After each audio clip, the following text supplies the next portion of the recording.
Oh, say, can you see the light? What's the problem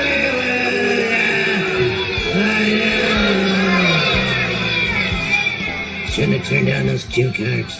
Oh. Welcome back to United States of Australia. I am the Aussie guy. I changed my fucking mic stand set up here to try so I can fucking sit up a bit more. It's not working for me, but it's slightly better than usual, so why not? This week, unfortunately, as you guys that are familiar with him will know, this man. The Jersey Ranger 201. What a fucking moron you are. We are suffering through a whole month without NJ, so he's not here. And I do my hair talk, check my nails. Baby, how you feeling? I feel like shit. Hair talk, check my nails. Baby, how you feeling? I feel like shit. Baby, how you feeling? I feel like shit. guess what? He feels like shit, and he is at. He went to urgent care this morning, so no Robbie either today. But I have a special guest, a first-time guest. And as I scroll through my sound drops, what can I think I just got to go with Old Faithful. I'll go with Old Faithful. Because nobody pushes my shit in. I push your shit in. And I can do it at any time, any place. He is Kevin Brennan's human shield, Stevie Lou. How you doing, brother? Oh, thank you so much. That was such a great introduction. It's everyone's favorite drop, that one. The old $2 Dan, pushing your shit in. You gotta fucking love it. Yeah, and then I honestly was only here for Robbie. Everyone is, man. Is it too late for me to back out now, or now that I'm? Look, by all means, man. You know, it's. I know it's a letdown. Everyone loves Robbie, and as KB says, the lovely lady KB. Let's all be nice to Robbie this episode. I'm looking to steal Robbie from you. I'm going to tell you this right to your face right now. I've worked with a lot of characters in this, whatever you want to call it, universe throughout the years, and I think Robbie is like truly one of the greatest things we've ever come across. He's such a sweetheart and entertaining. So feel better, Robbie. Yes, feel better, Robbie. I think it's his ears again, I think he said. So that's an ongoing issue for him, but he'll be back at some point, I'm sure. Now, kicking it off here, Steve, if you were in our chat a few weeks ago when we were covering Penny and the Big Dork and the whole thing with fucking Shmuel, with the comment he made on Pat Dixon's stream, you wanted to come in here and argue with me and all that. And look, it's popped up again this week, Stevie, and to Darren out there, the big retard from Penny and the Big Retard. Your $100 is safe for another week there, Darren. I am on the search for the original episode where the clip came from. But Stevie, you're the man that actually posted said clip and has sort of started the smear campaign on Shmuel, and you and I very much disagree on this one. So I'll let you kick off with what's your thoughts on it? Like, you know what I mean? Like, what about it that has got you so worked up and going after Shmuel? No, that's a great setup. I think I'm just going to start off by saying I think it's a bit of a miscommunication as to what I'm trying to convey here, as to what you heard, what also is being said out there. So I'm glad to try to clear the air here. And also, secondly, I want to say I do not think that Shmuel Buckman is an actual PDF. Okay, I've not been smearing him saying that guy Shmuel is a PDF. Now I can't speak for some other people in this community, especially the guy that I do a show with sometimes on Saturday nights, and is very popular, let's say. But I've never said that Shmuel is a PDF. I just was watching that one day, and you could go to Pat Dixon and ask Pat if you can get a copy of that, because he took it down, and I'm pretty sure all that shit stays on your back end if you take it down, unless you delete it intentionally from your system. But yeah, I think that day Shmuel was trying to be kind of like shock jockey. He like was in his weird head with Pat, who we know Shmuel puts Pat on a pedestal. Mm-hmm. Like he Way looks up at there, Pat yeah. like one of the greats of all time of everything, which is fucking crazy. But you know, we've seen interviews as of just a few months ago where Shmuel is like tripping over himself and out of breath because Pat's on screen with him. You know, so that was Pat's going back. coming. Pat's coming. Right, right. Well, I mean, Pat's coming. That we thought that was a joke. That was real. That was real Shmuel, which is kind of part of why I love Shmuel too, or love to hate Shmuel. I'm not sure exactly what side of that fence I'm standing on a lot of times, but yes, that day he was on screen with Pat, and I think he thought he was doing some old school Uncle Paul style thing or trying to be just shocking, and it came off wrong. And he was playing with a live wire and a line that's very distinct. And once you cross over it, it's like, you committed a foul here, and I'm going to call it out. And that's basically all I was saying. And then he went on later on to try to turn it around, like, oh, that's what wasn't what he was originally saying, or I'm just making things up. That was what really pissed me off, is that he tried to say that Stevie Lou is making things up out of thin air, that I'm a PDF. And I just had to say, no, Shmuel, there was a clip of you on air with Pat Dixon where you said something that was really creepy. And I get it that, you know, he's not, like I said, well, last time I'll say it, he's not a PDF, but that day and on air, I was watching it, and it caught me the wrong He's way. not up with his wording. The problem I had is people then attached a number to, like, because he said she was hot when she was a kid. Right? That's what he said. People then started saying Shmuel said Okay, a 9. real quick. Okay, and I can help this out. He said, I seen a picture of her when she was a little kid. And he was talking about Eileen Wuornos, Yes. the topic of the movie Monster. And if Mhm. you watch the movie Monster, there's a picture of her when she's a young girl in the movie. And if you Google Eileen Wuornos kid, there's not multiple pictures that come up. There's like one picture of her as a kid, you know? So when he says, I seen a picture of her as a kid and she was hot as a little girl, he's literally talking about an underage child. And I get it. Again, this is what I thought of. There's a show called Curb Your Enthusiasm starring Larry David. And I'm being a little heavy-handed here. I'm sure you know that show. And there's a famous episode where Larry David sees a kid at the pool side, a young boy who's got a large genital. And he comments about it, and all of the people at the party look at him like he's a sick fuck, and they turn on him over that. And that's more of what this situation was to me than, you know, some sort of secret confession of Shmuel's. Yeah, I mean, again, that was the main thing for me. And look, I get where you come, and I'm all for calling people out for fucking when they fuck up and say dumb shit on the stream. That's what this shit's all about. It just got a bit silly, and we'd like dealt with it like a year ago, and then it came back up again this year. New people are then adding their own bullshit information to it, and it gets messy. So, look, I get your point. Now, where are you at with Shmuel at the moment? Because as I was, it's how he handles it. Just to like kind of hammer that point, it's just how he ended up handling it and tried to like spin it, and then does the whataboutism. And he says, "Well, what about Kevin Brennan? Does this and that?" And then like you start hearing that sort of shit. It's like, hey, listen. If someone calls you a Nazi and you're not a Nazi, the best response is to just laugh it off and ignore it.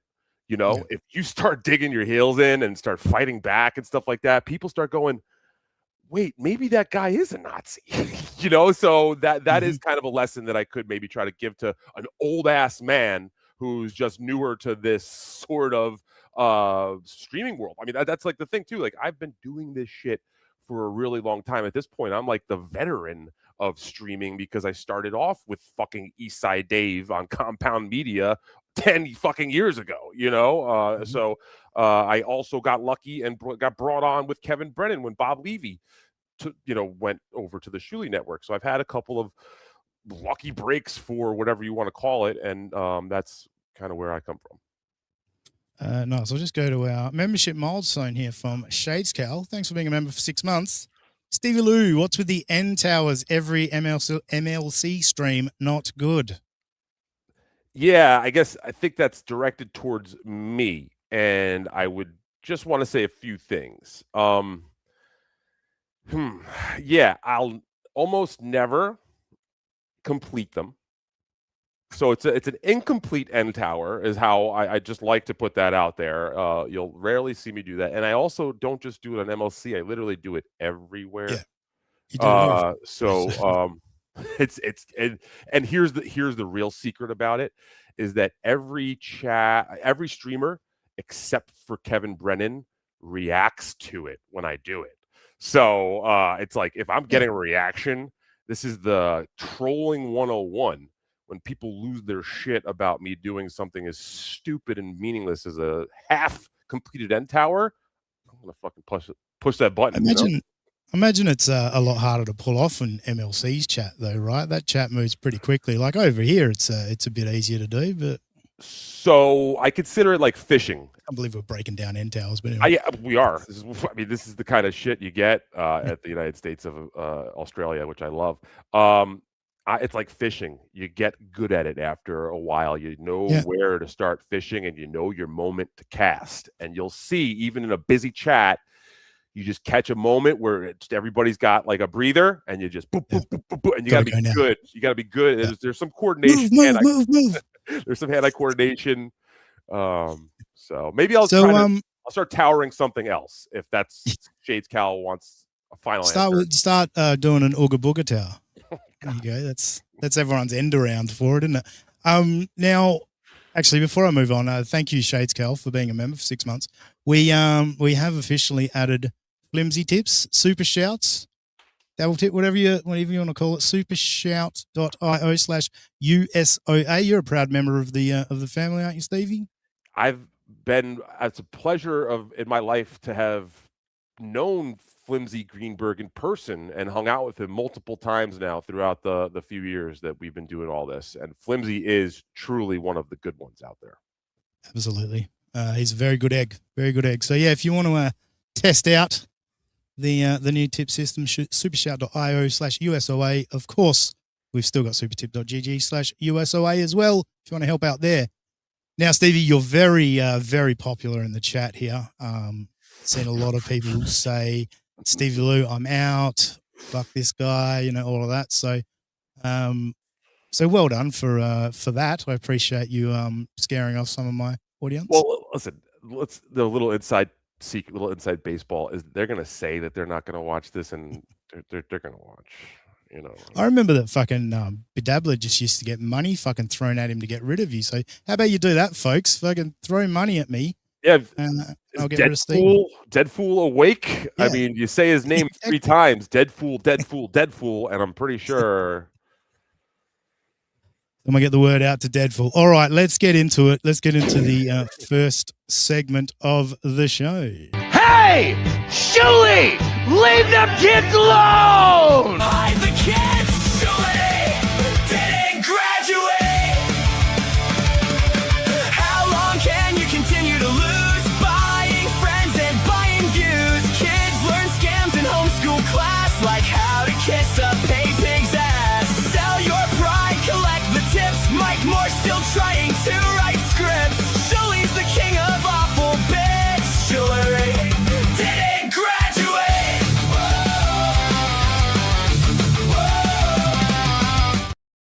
Listen, I don't promote domestic violence, but if there's anyone who's ever had it coming, I do enjoy touching children inappropriately. I'm gay, Dad, all right? Just get over it. I do like watching guys jerk off of my wife, and I'm a pretty little girl. Thanks. Nice podcast, stupids here. Glad you're back from the dead, Dan. Seeing you starting to do some streams again. Where's Robbie? Where's NPC Ranger? Robbie's out with an injury, and Ranger's doing his yearly trip to Greece. Yeah, where's the $2, Dan? Why don't you put that in a super fucking hell, chat? $2 Dan. Have you retired from $2 Danning? Bad income. So, Stevie, I know you're obviously on the MLC side of things, and it's a bit of feud with the likes of the Shuley Network and Carl from WATP. Do you find yourself watching anything like Point Dabble Point? I will if there's nothing else on. And I mean, I just want to be transparent. Often I'll be end towering to announce my arrival. And then often my next line is, what time does MLC start? When is MLC going to be on? And I'll just kind of do that to, I get it. I do go in and try to mix it up a little bit, being on the side that I am on. I mean, I've been in this mix since the beginning, more or less. Like how John and I became friends was Shuley was texting me once while I was on MLC, trying to like get in my head, trying to play, 4D chess, whatever the fuck you want to call it. And then I called him on the phone while he was on his show the next day and told him what for and said a few things on air. And that kind of got John's attention. And then he reached out to me and said, hey, would you come on my show? Right around that time, John and Kevin were friends, but fractured right around that time as well. So then I became a pawn sort of in that game and, chose the right side, I'd say. My plan has backfired. Shit Show says, I'll never support a stream with Stevie Lou. Looks like Eckel is getting an extra $2. Jesus. And Anastasia Beaverhausen 714, no money while Stevie Pooh is on. Well, good news, folks. He's not here for the whole stream, so you can shower me with money later on. All right, we're going to kick off with our first clip. I've got a massive clip package from Point Double Point.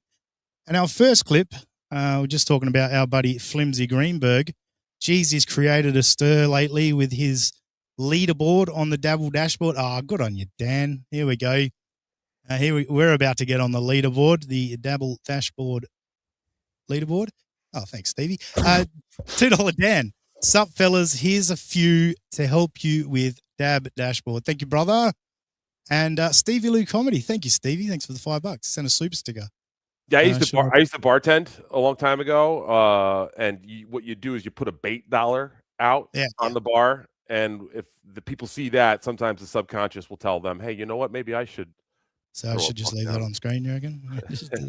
You can't have my face on screen. That's fucking horrifying. All right, so we're going to. I just think it's amusing. Like, obviously, Kevin has made the leaderboard his life. We understand that. Kevin makes content out of it. Everyone else is too good for it. But I don't know. I just find it interesting that they still constantly bring it up. Like, all right, it's just a joke, but I'll be refreshing Dabble Dashboard throughout the episode. We have to take DJ Electrify down. She's currently leading the day. It's all I'm consumed with is who's winning on the Dabble Dashboard. I don't care, Carl. Screenshot it, text it to me, send it to her, tag Kevin. I don't care. So, I don't know, just kind of a bit of a nothing clip. I just find it amusing. I wouldn't have a clue what's on the leaderboard because I don't care. Right? And I only ever see it when people post their screenshots to Twitter or whatever. And, these guys are having a joke about the leaderboard. But Carl was on the leaderboard and looking at it to do his little joke. So it's like, are you that much better? It sounds like you kind of do care, Well, I mean, if the leaderboard read something different, a little more favorable to Carl, I'm sure the leaderboard would be more of a topic. Now, you say that Kevin Brennan his life revolves around the leaderboard. I sort of disagree. Yes, it's become a good majority of his show, but one of the brilliance of MLC, the brilliant things about MLC is that he hits a lot of different topics throughout his show. A show could start off one way and completely end up another way, kind of like last night. You had 3 duds on last night as a guest to start the show. You had Clearwater Chad, Tom Myers, and Stevie Lou, right? And then he kicks us all off and brings Panhandler on, who surprisingly literally mops up the mess and fucking helps land the plane. So I don't think it's all he cares about, but he is kicking ass on the leaderboard. So that kind of goes back to my point. If you're doing well, the leaderboard means a lot. If you're not doing well, then fuck the leaderboard. Yeah, so that's why I say fuck the leaderboard. But thanks, Ryan A, for the 2. Why does Stevie harass the Ghostbusters in movie? I guess they're calling me a dead a Slimer. Right. Yeah. Haven't seen Ghostbusters since I was a kid, so I don't really remember. All right, our next clip, let's get into them talking about Stuttering John. That's what Point Dabble Point is all about. And, of course, last week we saw Vegas Beer Sales Jerry and Ava on John's channel doing some shows. And we're kicking off here where they're going to get into the topic, the reason for them doing, shows, streams. The reason for them doing it, obviously, John wants to keep his monetization. Now, our buddy NJ Ranger pointed out that you don't need to go live. You can do a community post, whatever, to maintain you. I don't know. I don't know how that all works, but John went about it this way, and these guys are going to ask the question, why does he need to maintain monetization? And letting them do shows on his channel. A channel which, by the way, let me just throw this out there. John is gone. John does not want to come back. This is all beneath him. We're all disgusting. He doesn't need us. He's better than all of us. He's got 2 pensions. He doesn't need money. So then why are you putting people on your channel? Why are you worried about monetization? Why? Because this is all he has. He has. Can you just think about that for a sec? Surely, what the fuck do you have without Stuttering John? This is insane to me. You're still doing Point Dabble Point. He's been gone for weeks. So to mock John for not having anything else is a bit rich. And also, why wouldn't you maintain monetization? Yeah, it's a backup plan at the very least. Is Shuley saying you shouldn't have a backup plan, kind of like him?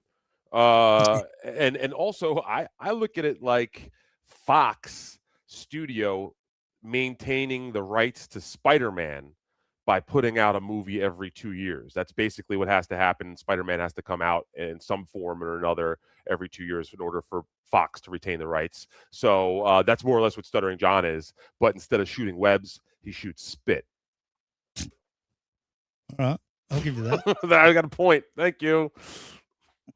That's the first time you've actually made me even slightly snigger there, Stevie. So well done. Whoa, he said snigger, Gino. He said, there you go. You got me. You got a full one there.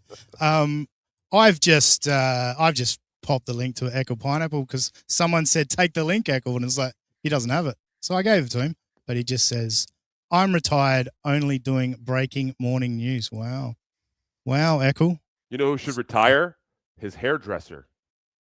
Oh, got him. 30,000 reasons why he needs to make some money again in the future. Yeah. Well, 90,000 reasons to pay off 30,000 reasons. Yeah. What's with the fucking charade then? Just come back. What? How long? Why wait? All he's doing is A, prolonging the inevitable, and B, losing money. Frog, he gets his feelings hurt when people make fun of him. You didn't know that? Yeah, and also, how dare you use logic and make sense when we're talking about John? Who the fuck do you think you are? Sorry, I just keep getting distracted by the chat. People really hate you, Stevie. They really do. People are telling me it's over for me. I've jumped the shark. I'm scraping the bottom of the barrel. This is wild. I love the desperation. They've been saying it's been over for Kevin Brennan for 4 years, and here we are. So I get it. It's the guy. All the women want to be with him, and all the men want to be him. It's basically me to a T. So, but anyway, back to that. All right, thank you. They're so desperate for John to come back.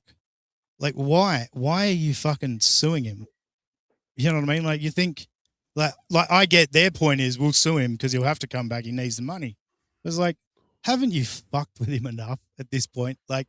I know everyone thinks John's the most evil person in the world, but Jesus Christ, he's copped his licks over the last few years. Fucking, isn't it a chance? Isn't it time to give the guy a break? Yeah, I mean, we have a saying here in America, maybe over where you are too. It's best to let sleeping dogs lie. They've got a sleeping dog, and I think it's really just that lawsuit that Shuley's bringing back towards John is truly frivolous. Where that's going to have that's going 100%. to really go nowhere. Even though they've been saying John's lawsuit was frivolous, it's meanwhile gone all the way to the point where it's going to be decided upon. Whereas Shuli's is literally frivolous and only being used for content because Shuli is at this point really grasping at straws. And with no John and fucking Mike Morse and Anthony Zenhauser as your co-pilots, like, where are we taking this shuttle, Shuli? You know, it's looking more like the Challenger than anything else these days. So our clip package is now moving in the direction of Vegas Beer Sales Jerry and Ava and Mick E. Where are we? Mick E here. Dean, people say the same things when Ava is on. I appreciate that you give the Ghoul community a voice, and that's the thing with Ava.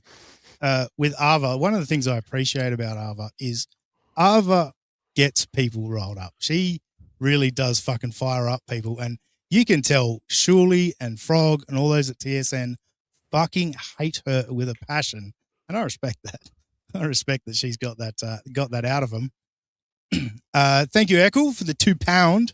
L's for Stevie, even with the mean hair comment. Well, listen, just like I was going to say for Ava, like, real recognize real. And I will say I am 100% jealous, as I'm sure you are. I mean, anyone watching this show along at home could absolutely tell that any sort of shade that I'm throwing at Echo Pineapple's hairdo is due to the fact that I have none myself. So we don't have a hair on the top of our head between us. I think he can pull that off. The fucking dreadlocks. Yeah, that's kind of pull it off. I don't know if he pulls it off, but you know, all right, fair. It's not dreadlocks. It's cornrows, we call it. Yes. States. Darth Nugs, member for 3 months. How do I give back this gifted membership? I mean, that seems excessive, Darth Nugs. And hold on, and the guy has a cat. You don't get anything for it anyway. Hey, hold on. Darth Nug has a cat smoking a joint, and we're not friends. How the fuck? I mean, yeah, that's your whole identity. Is that's smoking basically weed. what I am. Yes. We've also got Principled Uncertainty. Thank you for the £5. Would Stevie trade height for hair? I wouldn't. That's a great question, and I would say that my physical stature has gotten me laid way more than any great hair that I ever had. It's really this shining personality and these big, long arms. You know, the goat has been bald for fucking 30 odd years, 40 years. So, you know, it's all right for the goat. Anyway, so now we move on to Ava. I think I talk about Ava here, and Jesus this is one of those things where I don't know, these, like, Shuli and that kind of sound a bit childish to me when they get to this point about Ava on BYB with Kumia. When Ava was on BYB, when Anthony came on to debate, none of that was said when Anthony was there on screen by Ava. In fact, it seemed like to me, Ava was hitting it off. So first of all, Ava multiple times, I think, screamed at Anthony Cumia on stream. She's certainly made her feelings known about Anthony Cumia to his face. Yeah, super chats. At least everyone wants me to head the leaderboard today. Ryan A, thanks for another $2. Does Stevie miss living with the Hendersons? I see what you did there. I mean, when you're talking about like John Lithgow's greatest performances, you may have nailed it right there. So I'll take that one. Yeah, anyway, sorry, I'll let the clip continue to play. With Anthony. All of the people who bring up Anthony's past are people who wanted to partner with Anthony and couldn't. If you look at Mersh, if you look at Chad, if you look at John, they all wanted jobs on. I mean, hasn't everyone really wanted to partner with Cumia? He's one of the fucking greatest broadcasters in the history of broadcasting. Haven't we all? We're still allowed to talk about the negative parts of his life, right? And I don't really think Mersh ever thought he had a chance to work with Compound Cumia. He's been writing like dissertations about Cumia's shady past for 20 years or fucking 10 years or whatever now. Longer than Compound's been around, I believe. So Carl just makes up shit and then knows that his little dick suck, his little sycophant audience will run with it.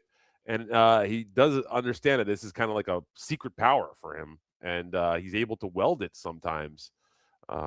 So $2 down, another $2. Thanks, Dan. Stevie, you still have the Merlot colored leggings? that is a linger longer, really a callback. Honestly, I don't think I've worn those pants since all of the controversy over how stupid I guess I looked in them. So I got to give the Dabbleverse a W on that one. They literally publicly shamed me into not wearing a pair of pants that I have anymore. You know, I was going through your Twitter feed because I'm trying to track down this Pat Dixon episode so Darren can give me $100. And so I knew that you'd got the clip, so I was going through trying to get dates and shit to narrow down my search point. I'm surprised you haven't been shamed for a lot of things you wear, Stevie. Some of the pics you've posted over time. Husey here, he says, thank you for giving my show notes for later. XOXOXO. Yeah, Husey, I noticed that happens quite often, but you completely just make it all clickbaity and don't actually pay attention to what we're talking about, which is classic Husey. You know, And then he plays a sound drop about, Shmuel and someone's penis. A million times, yeah. Jesus. Good stuff. Good stuff. Have another Guinness. Or they wanted to be on Opie and Anthony or all of these things. So it's like, as soon as they can like befriend Anthony and do a show with them, hey, everything's great. Why not? But then if he turns his back, then he's a pedophile. But yeah, and I just love that Ralph said, she goes, well, why'd you come on? And he says, you DM'd me and said, do you want to come on and talk about Anthony Cumia? So to his face, there's no mention of it. But as soon I mean, this is just false. This is what I hate. It's false. Ava has fucking spoken to Kumia's face about this. Well, on stream to his face multiple times. She was a guest on BYB. Now, Husey is the one host out there that I won't say encourages, but he invites people on and is hoping they take over the show. Right? But for the most part, all of us as a guest on a show, we don't take it over for our own agenda. I did it once, but I had Husey's blessing. I did talk boxing for 15 minutes. But yeah, shit. Damn, that was legendary. But you don't go on there and just start a fight with someone. And Ava and Anthony showed they can be mature adults and have a conversation about something. Like, what is wrong with that? I don't understand what the problem with that is. Yeah, I guess Shuli isn't able to do that. He's very rarely been able to have an honest conversation with anybody on air, as far as I remember. It's always something, and if you start beating him, he pulls out the anti-Semitism card. Yep. So that is kind of just like, all right, live in your own little world, do your own little thing. We're just going to keep beating along and marching along. And I don't want to sound like I'm trying to dunk on these guys, but like I had no idea Mike Morris was still alive until we watched this clip today. Like what the fuck are those guys up to these days? It's not really much, I don't think. So it's pretty garbage. Like I do TSN segments from time to time. It is fucking tough to clip. Like most of these guys, like fucking Aaron is fucking easy to clip. Kiki's generally pretty easy to clip. Shmuel is very easy to clip. That fucking TSN is so boring. It's like a golden goose of clipping, that guy. Jesus. Yes. Principal Uncertainty, thanks for another £5. I have no idea what is going on, but more power to your elbow. The last time I looked, everyone was awaiting Scarlett's latest medical check. Okay. I'm not into Scarlett stuff. She's out. She's out. She was on MLC the other day, on Friday, actually. Oh, that's right. Yeah, she did that. I saw clips of that. I didn't watch them, but I saw they were there. Mike Morse coming soon to Husey Entertainment. Wow. Maybe get Stevie Lou on there and you can do the up nose angle and scream at him like you did with Christian Blatt that time. Ryan A, thanks for the 2. If John were to come at Stevie, what move does he use? That's a great question from Ryan. What I would do to John is I would just go and I'd give him a big hug. Because, love conquers hate. There you go. Beautiful. No, you know what it is? You get him a hug, and then you just shake the shit out of him. You know what I mean? Like, I couldn't hit John. I couldn't hit Bob Levy, but I sure as hell would shake the shit out of one. Fair. Todd Lecoq, They mean when Ava invited Ralph, it was under the premises of talking Kumia. Yeah, I understand that. But it's the thing of, when it's to their face, like, yeah, maybe I mixed up a couple of things there. Right. You know, you might be right there, toddler. But Hughesy's point, Hughesy, fucking hell. Shuley's point just before that was like, Ava didn't say shit to his face on BYB. And it's like, well, completely different circumstances. She's done it before. She's not afraid to fucking yell at Kumia. Like, it's just, yeah, it's their little narrative, as Chad likes to say. Spin your narrative. She can send a DM to Ethan Ralph. Hey, I need you to come say these things on John's channel, by the way. Real smart. Yeah. Real smart. I know John put a little thing in the description. The views are not those of. Well, then it shouldn't be on your channel, you fucking idiot. Go ask Steel Toe if it matters. I was going to say, ask Aaron Imholt how that works out. Like, I'll just let Gino guest for me one day. Let's see what happens. I mean, very, very different circumstances. Stuttering John is not on probation or have terms of release from jail. I don't think Ava or Ethan Ralph could get him thrown in jail for what's on his YouTube channel. But yeah, literally, Ken, you just by saying someone's name.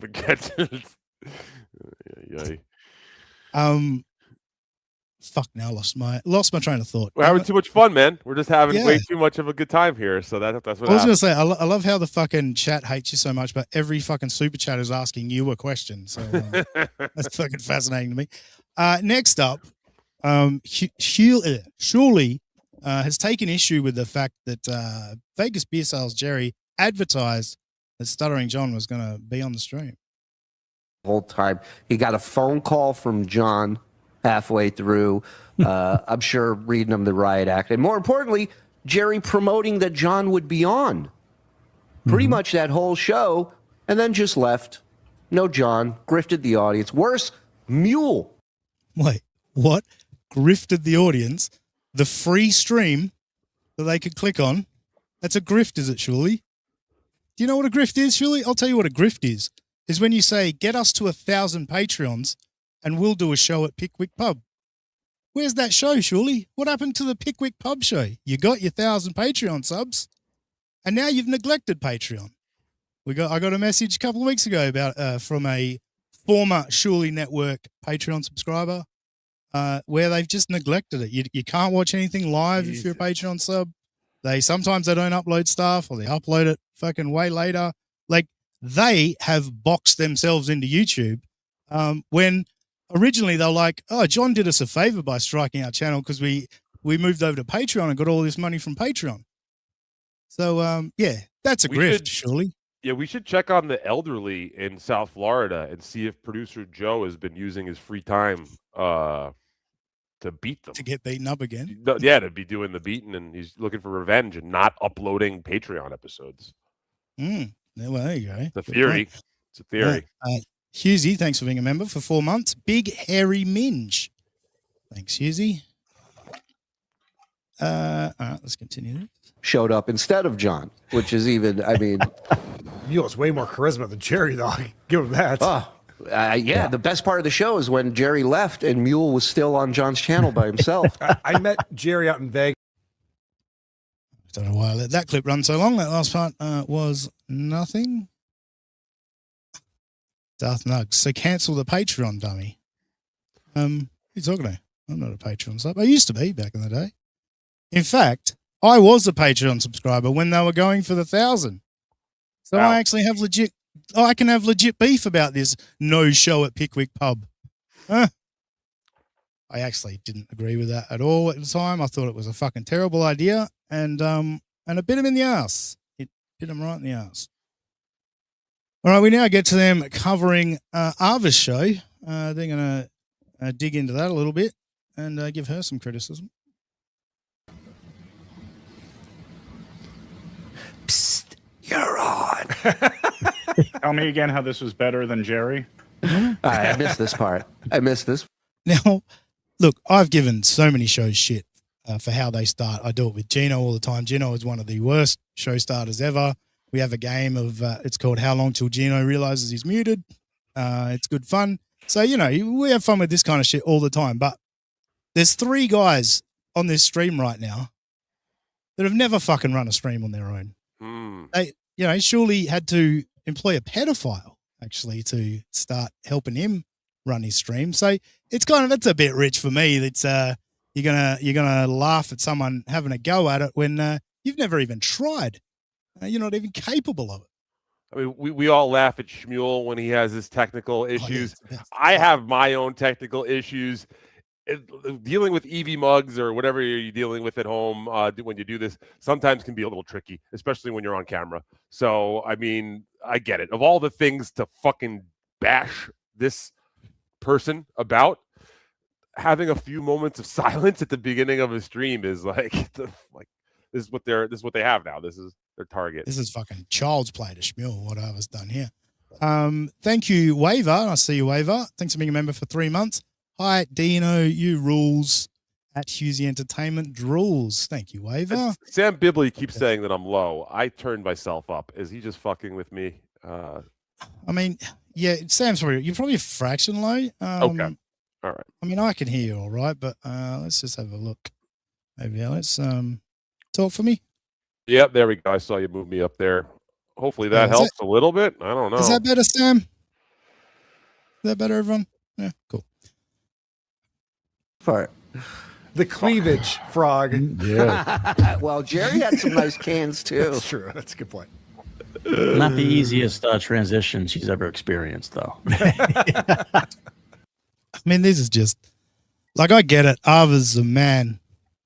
But like, that's the only joke anyone ever seems to have. Like, no one else ever seems to have anything else on Ava. Ava's a fucking ugly ghoul. Ava's got a dick. Ava this, like, yeah, just Ava's meant to be all. Finkel is Einhorn. What the fuck, dudes? Like, that was when that joke was relevant. Was when Ace Ventura was made as a movie in 1996.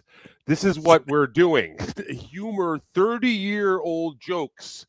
Like, I'm not trying to be the LGBTQ champion here, but like, of all of the things that you can make fun of for this person, being a trans and having bad audio is the lowest and easiest hanging fruit here. If you're doing a comedy show and you're supposed to be fucking good professional streamers, this is bullshit. Yeah. Victoria says she's way more funny and entertaining than they are. I agree. Chris Mack. Sorry, Chris. This one went past and I just noticed it. Surely wormed his way in. 94, not 96. Surely wormed his way in with Luis Gomez and Tim Butterley and Mike Feeney and Brandon Sagalow during pandemic via Warzone on his Twitch stream. But he was so boring and unlikable, even they stopped inviting him. Wow, I didn't know that. Thanks for that. Warzone is a video game, apparently, for the kids at home. Yes, it is. Not the Roblox he was playing with ESO. That's something else. Hey, What did Ethan Ralph say to her last night? He said something. He said something to her. He goes, "Why don't you shut up, guy?" Really? Wow. Comedy. Yeah, Ethan Ralph sucks. You know what this needs is this.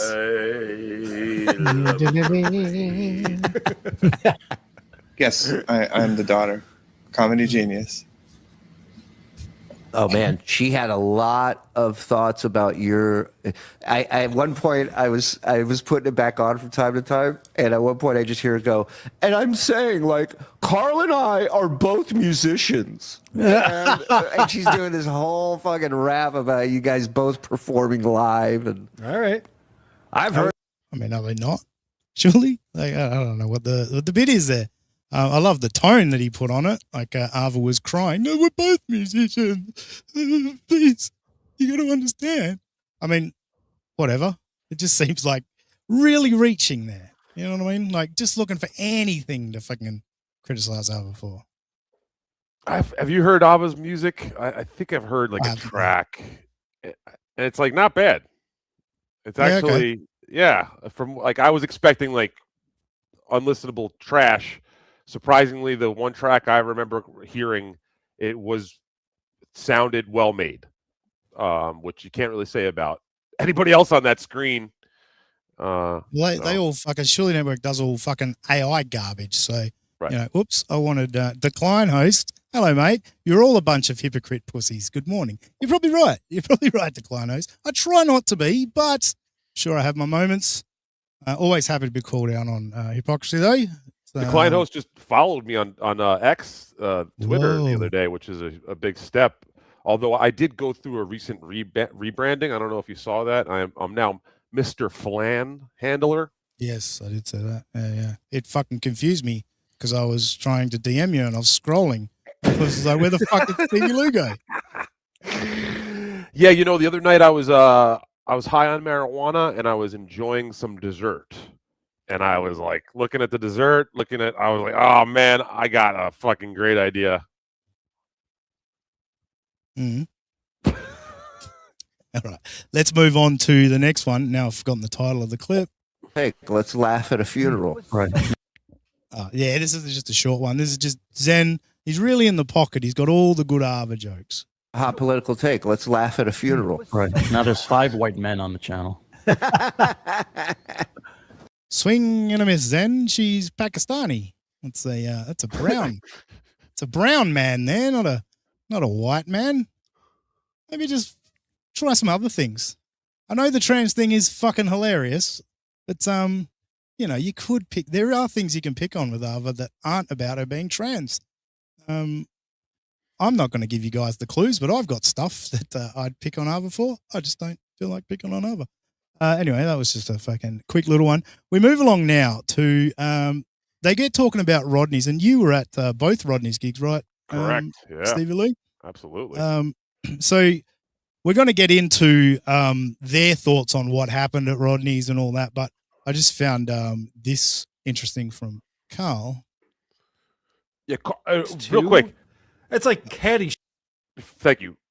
Carl was hammered. Carl was blotto, 3 sheets to the wind, drunk when he walked up to me and Kevin. He called Kevin's wife Ooga Booga right to his face. He just walked up and he goes, "Hey, Stevie Lou here." Like that was his bizarre introduction because he was literally 5, 6, 7 shots probably deep. He was drinking with Anthony. Wow. Which fucking screen do I want? I wanted this one, I think. There we go. Thank you, Anonymous. I don't know if it is Peter Sky Parker. Anyway, Anonymous, thanks for the $5. Oh, hang on, let me hit that. You got to do the dabble tips. Yep. Peter Sky Parker. Peter. Check 1 2 for audio levels for Peter's ears. Peter, please let me know if I'm too loud for your virgin ears. Thank you very much, Anonymous, for the $5. So that's the super tip seal broken for the day. Now it's super shout, flimsy tips, dabble tip, whatever you want to call it. Supershout.io/USOA. Let's fucking break the seal on that, cunt. All right. Let's go this one. Rodney's 2? It's like Caddyshack 2. It's like these are not related. Let's not pretend this is a similar event. Now, if I didn't see Rodney's. Now, okay, just a short clip. So now John's gig was Caddyshack? It was this fucking epic. Like, I thought it was a massive failure. It was the worst thing to ever happen to comedy. Now it's a gig that can't be followed? What are we talking about? Well, I mean, just to be clear, we definitely were calling it Rodney's 2.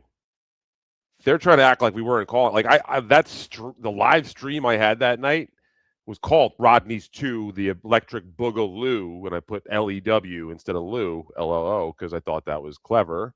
But now they're trying to why are they trying to what do they call redcon things? They're trying to retcon everything. Yep. To work their way. It's just fucking really pathetic behavior. Well, yeah, I mean, when we broke down the couple of gigs a couple of months ago, it's a simple fact. Cumia, well, in their eyes, and look, facts are fact. Cumia sold the tickets to the first one. Sure. Kevin Brennan sold the tickets to the second one. So second one bad, first one good. Wow. Whereas I think the behavior at the first one was much more brutal, terrible, poor behavior from the first crowd than it was. It was madness. Aussie guy, I'll tell you, it was. I felt like I was at a cage match, like a underground Thai fight. It was really, really a maniac sort of wild scenario to have been in, and it's not often you see shit like that. So it was really spectacular. Yeah, and the rewriting of history is coming up in future clips. But we're getting on to Keanu now. Kiki, our friend Kiki. Shirley's going to take issue with some of the things, I guess, calling Kiki fake, which we've been doing for a good couple of years now. You either make mistakes or you don't. You don't make a little bit of mistake with somebody. He either crossed the line with you or he didn't. So was it a little mistake or just across the line, surely, when you lied about your association with a pedophile? Repeatedly said you were in contact with him and now you claim you weren't. Is that a mistake, a little mistake, or crossing the line, surely? Just asking for a friend. But now that you're on his channel, it's like he was everything changes depending where she's at, who she's in front of. But that's Kiki's the woman that as soon as she split with Stuttering John, she got the link to Point Double Point. What are we talking about? Like, this is what I was saying when they had her on Point Double Point. It's like, she hasn't suddenly changed who she is. Like, Kiki's going to be Kiki. You know what you're going with here, but you get what you pay for. I mean, sometimes most literally with the butthole picture. Yeah, one person. I'm sorry, I had to go for that one. That's fucking hell, we're flying through them now. So here we go. Now we're getting to the Rodney's gig with Stuttering John, and of course these guys have got all the knowledge on what went down that night, how things should have gone down, what Stuttering John should have been thinking, what the people in the audience were thinking. I titled this clip, Tojo is the hero. The stuff. Meanwhile, remember all the shit Ava was saying about Keanu when the falling out happened after Rodney's? Mm-hmm. Sent the link. I'll be right there. These people. Literally what I was just talking about.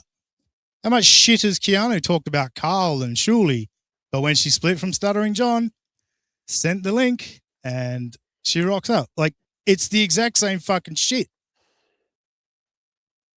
Rodney's, he's entitled to do whatever he wanted. However, yes, remember that. If you jump off stage and the club gets a little fucked over, that's where I have a problem. And I understand Tommy Jordan had the club didn't get fucked over. The club did probably better than it always does with fucking Stuttering John. Yeah, that place is a shithole. If you ever look up their lineup, like they have just literal nobody after nobody after nobody coming into town, and they're definitely not getting that sort of crowd that they got that night. Exactly. Ripped up his papers and stuff. But no, it's... This podcast came out how many months ago? Last night. Oh, this is from last night we're talking about this. Oh, okay, cool. Yeah. Hey, Carl, what did you guys cover the week before on Point Double Point and later on in this episode? Stuttering John's book. They just come out last week, did it, Carl? Oh, no, wait, you've covered that before on your Patreon. Yeah, right, cool. Well, Ava was prepared.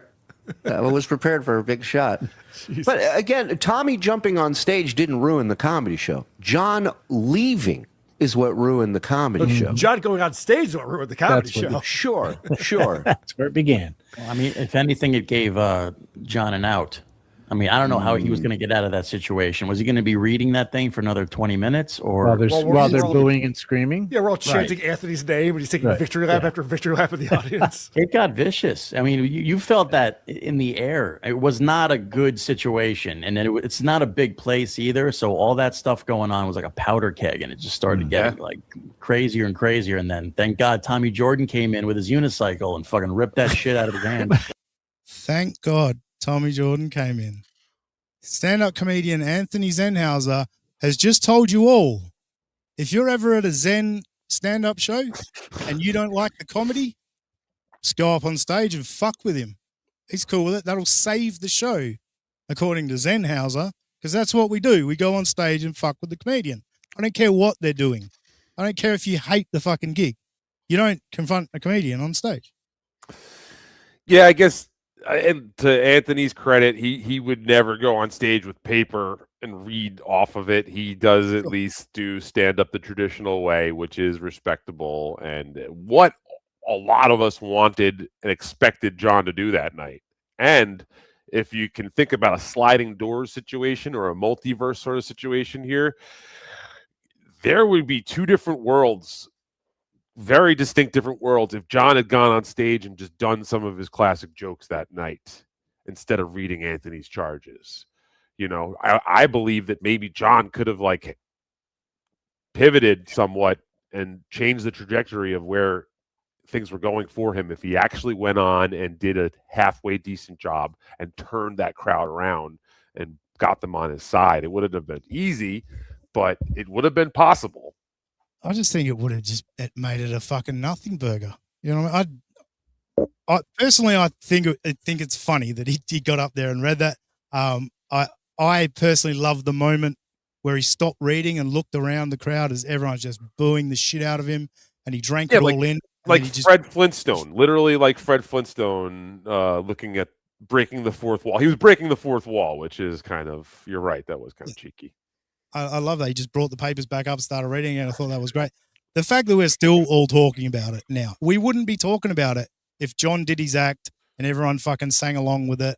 I just feel it would have been like a flat night. Well, that night, like, honestly, Tommy Jordan ripping up John's paper was probably the third most exciting thing that happened that night. That night was fucking out of control in so many different levels. Anthony Cumia and CJ Brown's little skirmish at the beginning, the police coming and literally coming into the middle of the show and walking up to Anthony Cumia and saying, "You have to come with us, sir," and the police walking him out of the fucking comedy show while comedians are still trying to perform on stage. Then the Rodney's impersonator falling down the stairs in a very loud way. It was like the whole building shook. And then the fucking entire FDNY and the ambulance squad shows up to check him out. Word got around that Rodney impersonator was unconscious and maybe dead.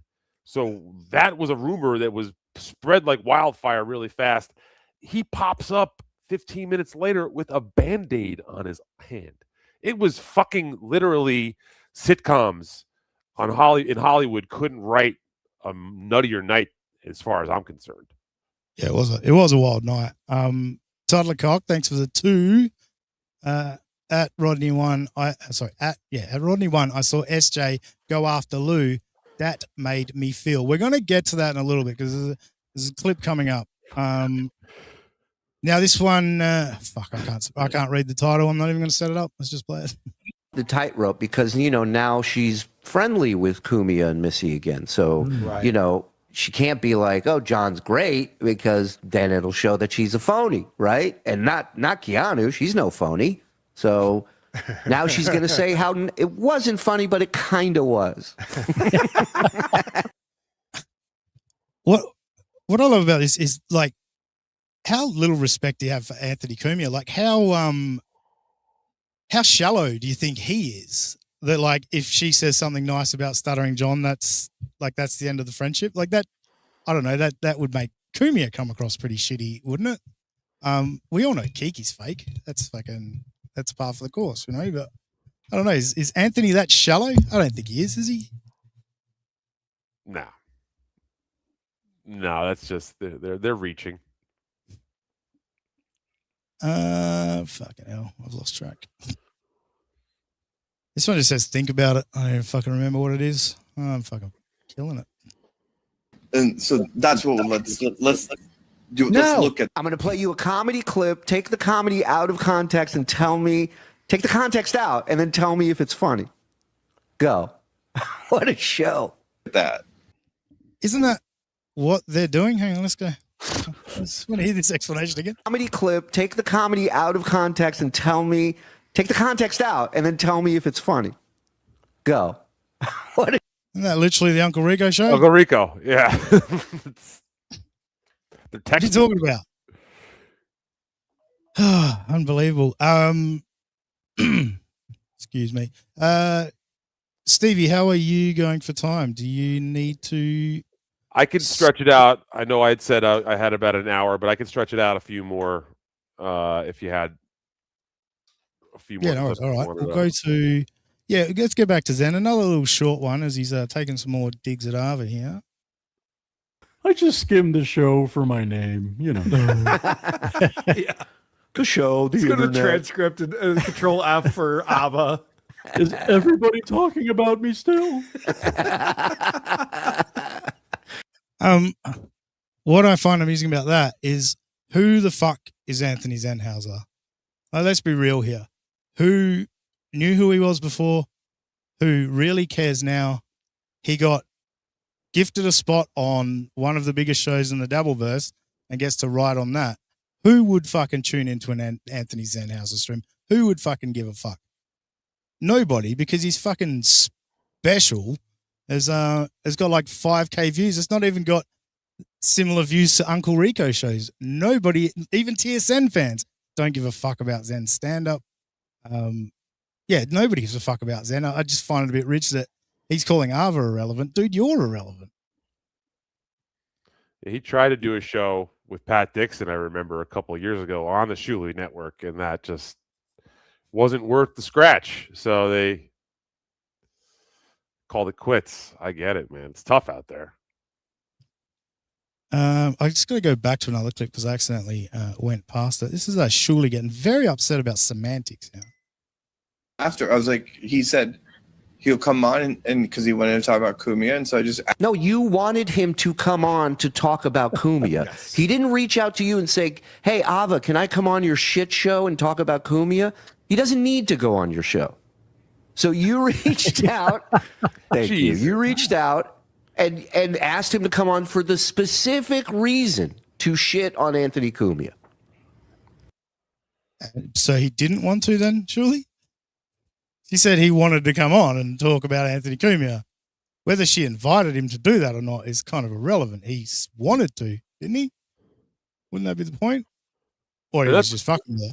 Either That's way. another thing. Like Shuli doesn't do a lot of confrontation. Shuli is the kind of guy who will do this shit. He'll talk at you through a clip, but he will not go on air and have it out with people because he's not good at that. No, and when he gets put in that position, he does the classic just yelling over that person, not allowing the person to get the point out, kind of like what Aaron did with me. Anytime I tried to get a point out, I was going to say something that might come across bad for him. He'd just start yelling over the top of me. That's what Shuli does. Anytime he's confronted in any way, that's his tactic. All right, now we're going to get to the rewriting. Shmuel do that sometimes too. Yeah, Shmuel's done that for sure. The classic turn the volume up. Yeah. All right, this is the thing. This is where the rewriting of history begins. This is where they start talking about Rodney's. So yeah, maybe we can make this the clip for you to wrap up on. Stevie, we'll check this one out. Show in New York City. Everybody was there to see the guy who was headlining. That's not what they call a hell gig. That's a dream gig. Right. Yep. Well, not only that, the hell part of the gig is based on John's reaction. Okay? These people were going to be aggressive. These people wanted John. They didn't want Keanu. They didn't want Gino. They didn't want any of that shit. They wanted John on stage. And I don't care what anybody says. Had John gone up there and been John from the podcast and started calling people fat fucks and calling Cumia Pocky, the place would have been on their feet applauding and cheering. I guarantee you. Yeah. That's all they wanted. He also could have said, yes. But 25 seconds into his set, they started booing and fucking hurling insults and shit. Like, I don't know. Everyone was pretty fucking worked up that night. You know what I mean? Like, let's not go guaranteeing what shit would have happened. I can't stand Shuli at all, but like that is such a wrong take. You can't say how that night was going to go, and even like he says, if John had done that, you're absolutely right. I think they would have turned on him if John was being a prick. Going back to my point before, if John had gone and done some decent stand-up, even if it was his old shit, if he delivered it like a true stand-up because as crazy as it is, not the entire crowd that was there that night was John and Dabbleverse people. There was about 15, 20% of the crowd that just came to Rodney's randomly that night who were expecting stand-up, So once he started doing his shit, not only did he lose the Dabbleverse people that didn't want to hear just the charges read, he also lost the 20% of people who were there for stand-up. I saw a table or 2 or 3 even walk out as soon as the charges started getting read and the people started screaming. And those were people who were not there for Dabbleverse. So it was way more complex of a scenario than this fucking douchebag who wasn't even there is trying to tell it. Yeah. Like, And by the sound of that, I would suggest that those people walked out because of the unruly behavior from the audience, because they hadn't even barely got a chance to hear a word of what Stuttering John had said. So, you know what I mean? Like, I don't think you can even blame Stuttering John for those people. Yeah, I think those people too, real quick, I was, like I said, I was kind of like not in the room the whole time. I was more hanging out right outside of the room, which is where you would see conversations and shit happen as people were leaving. And like, I think those people that left early for John's set were kind of like, okay, enough is enough with this night. We had this shit show of maniacs going on up and not really doing the greatest comedy. And now we're dealing with this. Who knows what this is? If you're not aware of the Dabbleverse and you went to that show that night, I really feel bad for you, because that must have been a pretty fucking terrible waste of a Saturday, Okay. NJ Ranger, our good buddy over there in Greece. Hope you're enjoying your holiday there, NJ. Thanks for the 5. Could you imagine having someone on your show specifically to crap on someone, surely? That's crazy, bro. Now let's cope about how Rodney's equals ideal gig. Thank you, NJ. He's very good with shit like that. And Surely Madoff, thanks for the 5. You start to learn Zionists like to create their own narratives. I try not to do the Jew thing, guys. I don't want to give him that. You know what I mean? I've said before, I don't hate Shuley because he's Jewish. I hate Shuley because he's Jewish. Okay. Go ahead.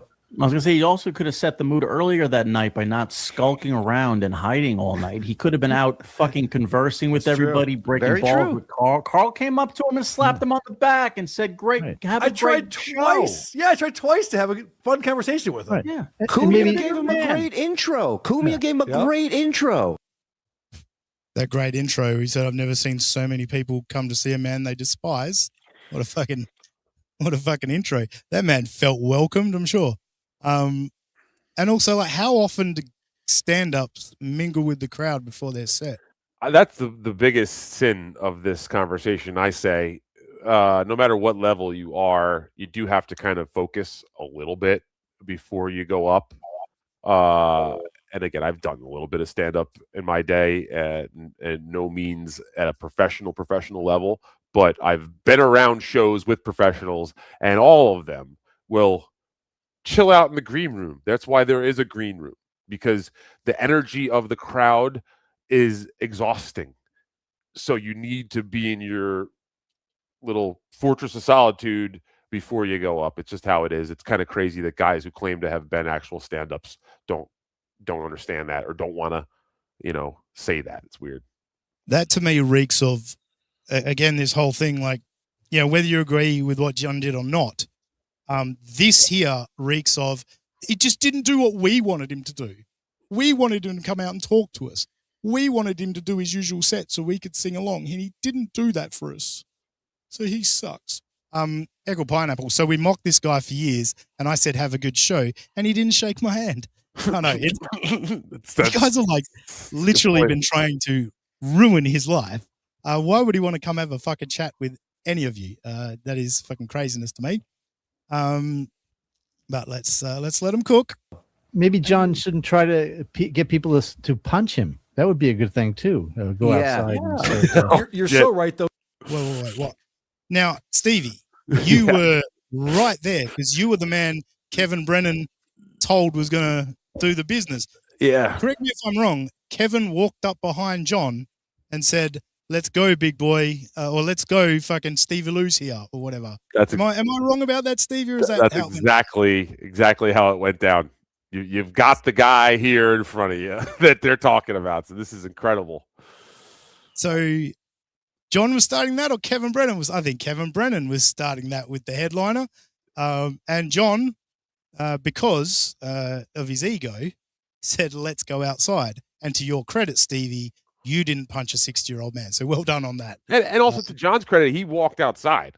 You know, like that was one of the more what the fuck is my life moments that I've had, you know, where like time kind of freezes for a second. You hear about that like in time of crisis. Like when John was like, okay, you want to go? Let's go. And they walked right out the door. I said to myself, okay, what do we do here? What do we do? And my instinct was like, let's just go follow this path and see what happens here. And again, I knew for a goddamn fact that John couldn't hurt me, or even if he tried to hurt me, I wasn't going to do anything, you know, because I kind of gave myself that talk before the show that you've got some stuff going on that's good in your life. So getting arrested on a Friday for assaulting an elderly person could possibly turn that around on you. So it's a fucking lose-lose for you. Like either A, you punched a 6-year-old man, or B, you got nunchucked by a 60-year-old man. Jesus. There's no in between. Tex Fartson, is Australia 12 hours ahead of us or 12 months behind us? I see what you did there, but this is double point from Monday. So don't get on me about talking about old shit. Shuley, because I remember leading up to the show, he was reaching out to his friends to write roast jokes for him. Yeah. And he was going to go on, and there's Log Cabin Larry right there, and there's Pocky and Lady K, Lucy Loosebox, whatever. It's like, this is so easy for him. He could have just done his podcast, and we would have loved it. Yeah, so, and just saying. That's the podcast that you've been shredding the fuck out of for 5 years. I get it. But that's all funny stuff there. If he just went up on stage and said, Log Cabin Larry, Parky, the audience would have erupted. I'm sure they would have fucking loved that. He might have got 30 seconds before they booed. Log Cabin Larry would have gotten a laugh. Yes. To acknowledge. And then a lame roast joke still would have gotten a laugh just because he's there doing it. I mean, everybody there was in the know, okay? Unless you brought a significant other with you, then they were out of the loop. But everybody that bought a ticket knew why they were buying a ticket. They're familiar with the show. They're familiar with the people. Zen was my +1. Exactly, +2.5. And, you know, everybody was there to have a good time. And John was the only one there looking for conflict and to have a shit night. And that's what he got. What an amazing rewriting of history. There was chaos before John hit the fucking stage. This is just like, this is what they do. And like, I'm learning more and more about this as you see things being looked back on. It was like, no, you are switching up the story here to make yourselves sound better and make John sound worse. That's just not true. That is false, what Shirley just said. Yeah, and not to like sound like I'm splitting hairs, but I know for a fact that there was a good 20 people. Like, say if 180 tickets were sold, 25 of them were not Dabbleverse fans. It's like, it's New York City. It's a comedy club on the weekend. People will show up at the door to that kind of thing. So it's just, again, they're spinning a yarn here. And rewriting history. All right, Stevie, thank you very much for jumping on with me. I'm sure the audience will be much happier now. Yeah, I was going to say before I go, if anybody can at least do me a huge favor here, take care of Dean after I go. If you were holding back because I was here, I'm going to go now, and I would love to see a little bit of support after I'm gone as a way to just stick it to me. At the very least, and I'm not trying to tell you what to do. That usually backfires, but that would be a good way to really show me how much I suck.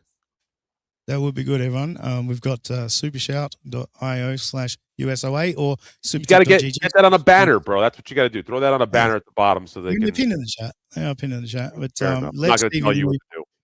how much of a loser he is.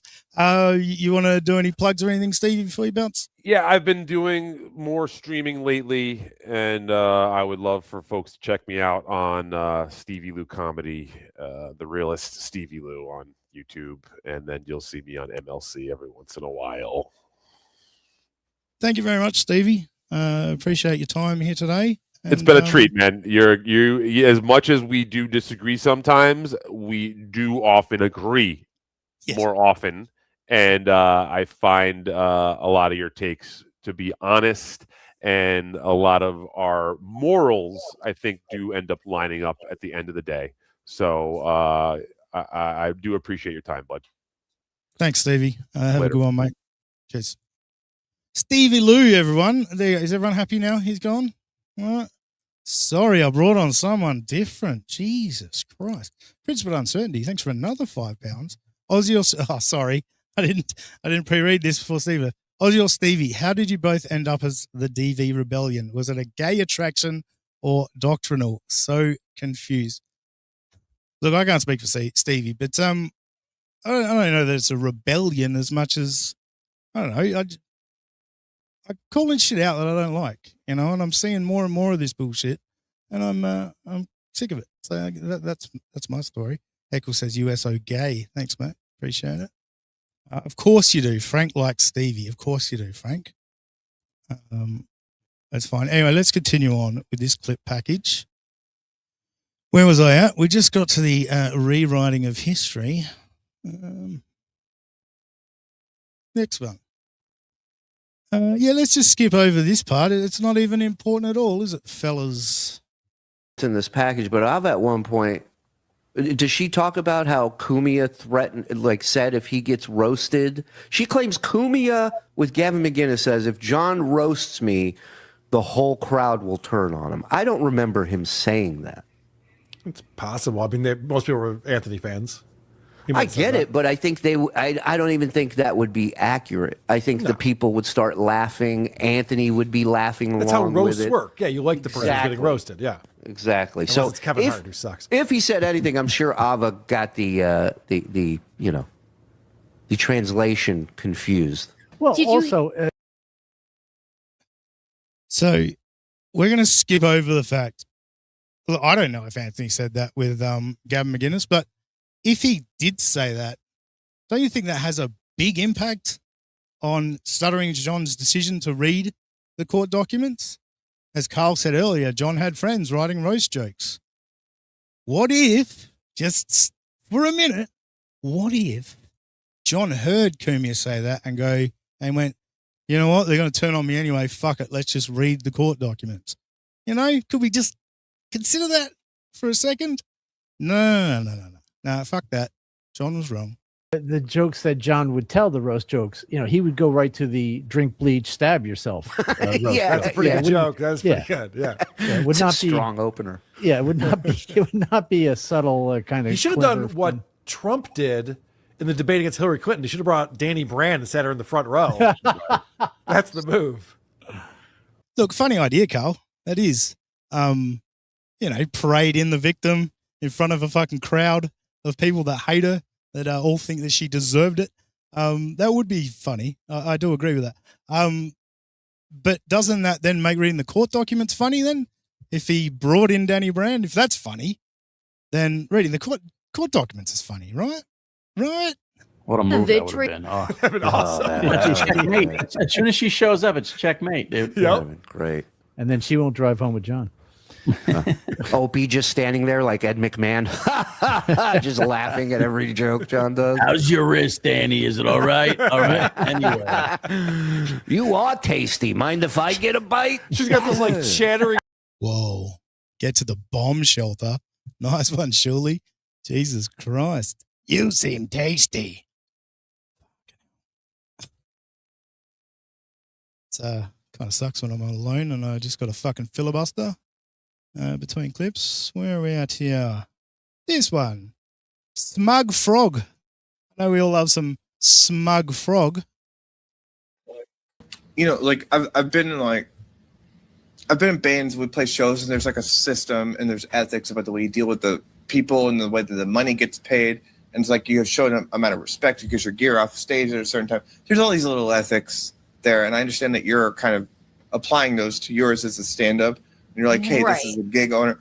I just feel like you can't. I guess my argument is that it's this is more of a phenomenon, and you can't apply those rules. And to me, it takes away from like no matter how anyone feels about him on either side of it, it's just a win-win. And what did she say, guys? What? I'll tell you what she's saying, Carl, and everyone else. What she's saying is yeah, there's standard ethics for whether you're in a band or a stand-up comedian and how things go. This gig was not normal. The people were there for someone in the crowd, and they were there to be on Anthony Cumia's side. This wasn't a group of people that was there to support the fucking headline act. That's what I was saying. It's a completely unique situation. But let's let fucking Frog explain. What did Ava just say? I have no idea what she just said. I speak moron. What she said was, being a moron doesn't mean you speak moron, but sure, Frog. Speak moron. What she said was that even though she would apply these ethical standards to any of us in any given situation, you can't do that in John's situation because then it would fuck up her point. Right. Okay. Such a fucking smug freak. Well, he sounds like he's gobbling a cock every time he talks. But yeah, what a fucking smug way to put it. Sure, if that's how you want to, it's about how you want to take it. But I think it's a fair point Ava makes. It's a different situation. It was a unique gig. Anyway, where are we at? We got some more fucking fuckhead Frog. Fucked Felicia, right? Frog? Yes, and I hate to take Canu's side, and we know Ava is a proven liar. We've proven it here many times, but I was unable. We know that you guys are proven liars. We've proven it here many times also. I.e., when did you last talk to ESO? When did you find out about ESO? Yeah. Why should we fucking trust anything you guys say? Able to find the minute Ava was like, I don't remember saying that, I was like, I bet I've got it, but I could not find it. So Keanu might be wrong. We're like a hair drug test. We'll find it. If it's there, we'll find it. It's like you just lost. Kind of like I found August 12, hey fellas. So I mean, at least Frog there was being honest for a change, and he couldn't find Ava lying about something. But of course, he's proven that Ava lies a lot. Or do they twist it? Do they twist it to fit their cause? We'll get to that in a second. One more clip just before that. They're talking about Karmic X and Felicia. I think the thing that Ava had said is that Gino fucked Felicia.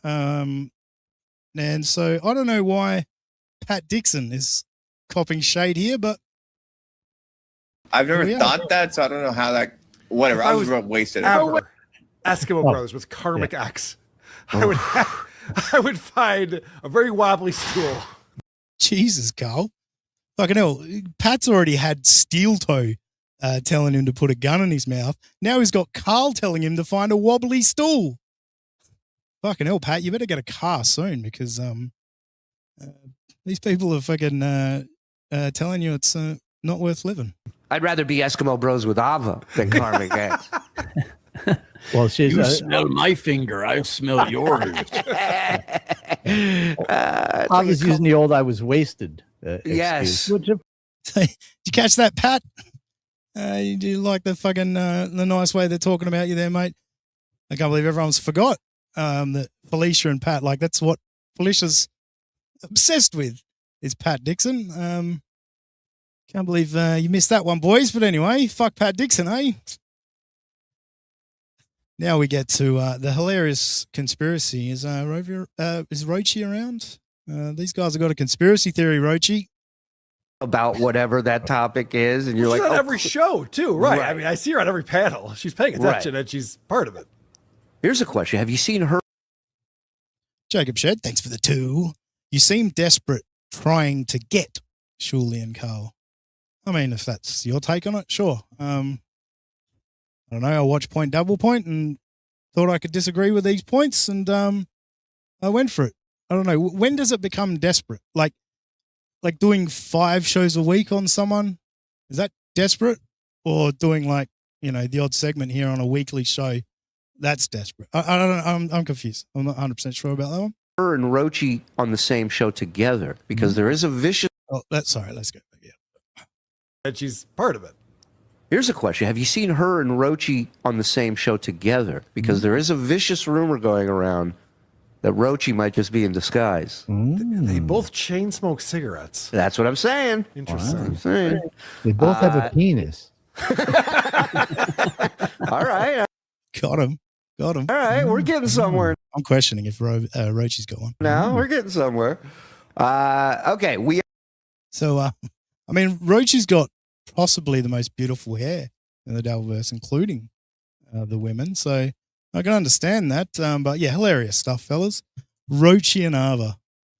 They have been on the same stream together many, many times, usually on It's Husey Hello. Is that what it's still called, Husey? You just call it Husey Entertainment now. So yeah, maybe the podcast was called It's Husey Hello. I don't know.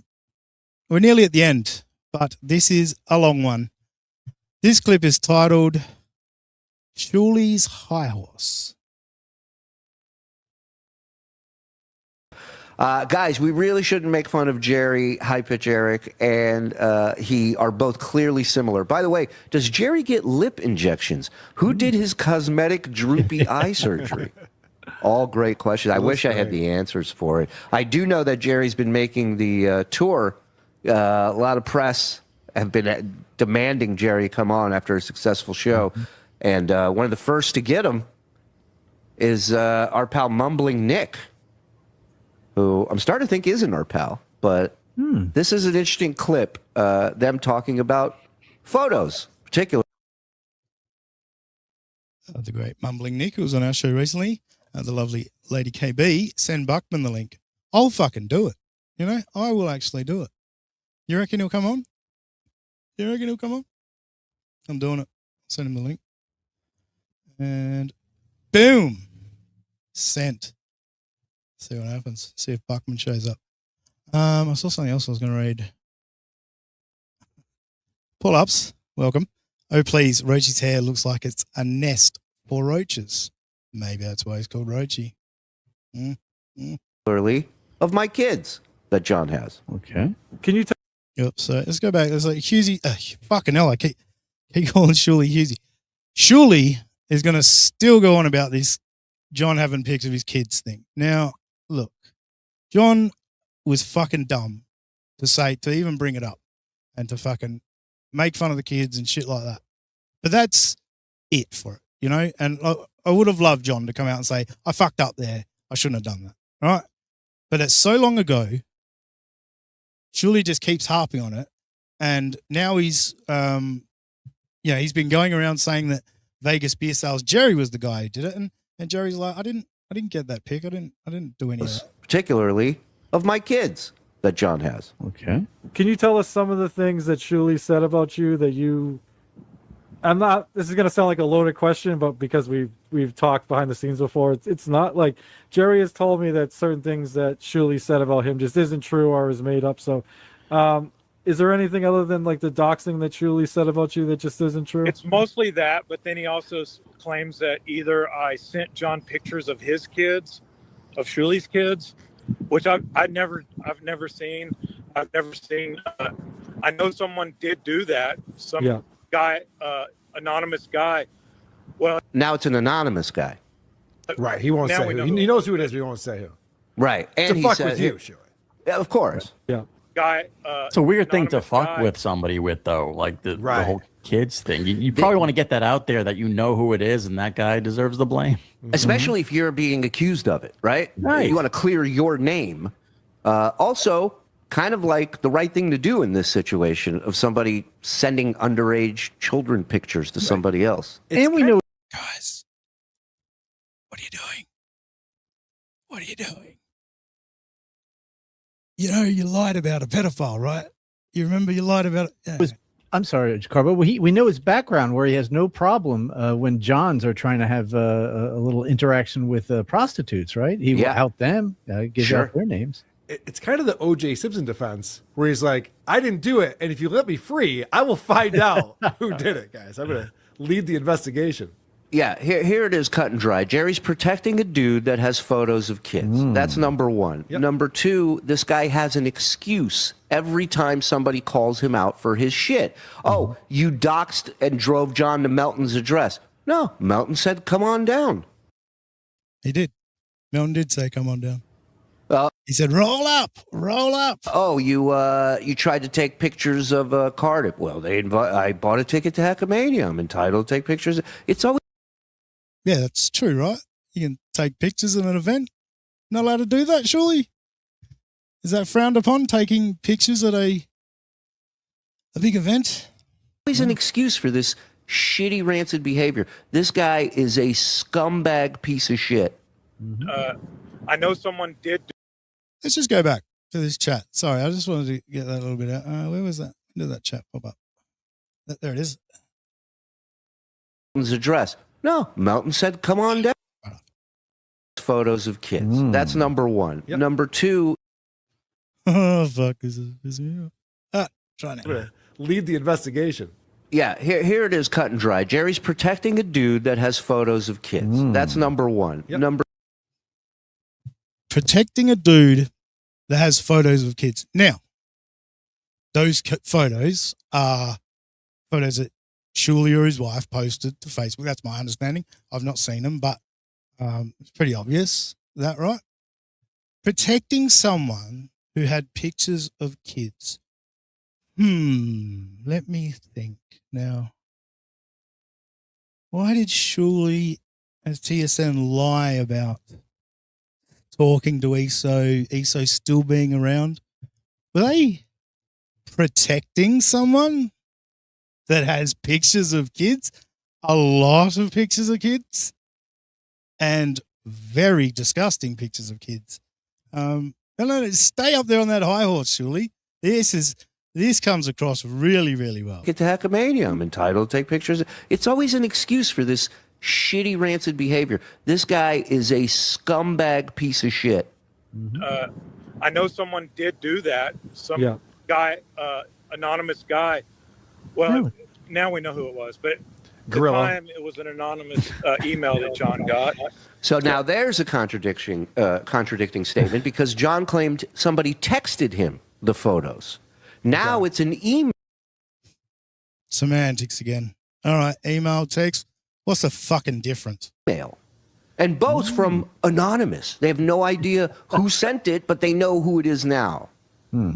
So say something now if you're so upset about being accused of this, Jerry. And John did mention it on the air that he received that picture, but I had nothing to do with it.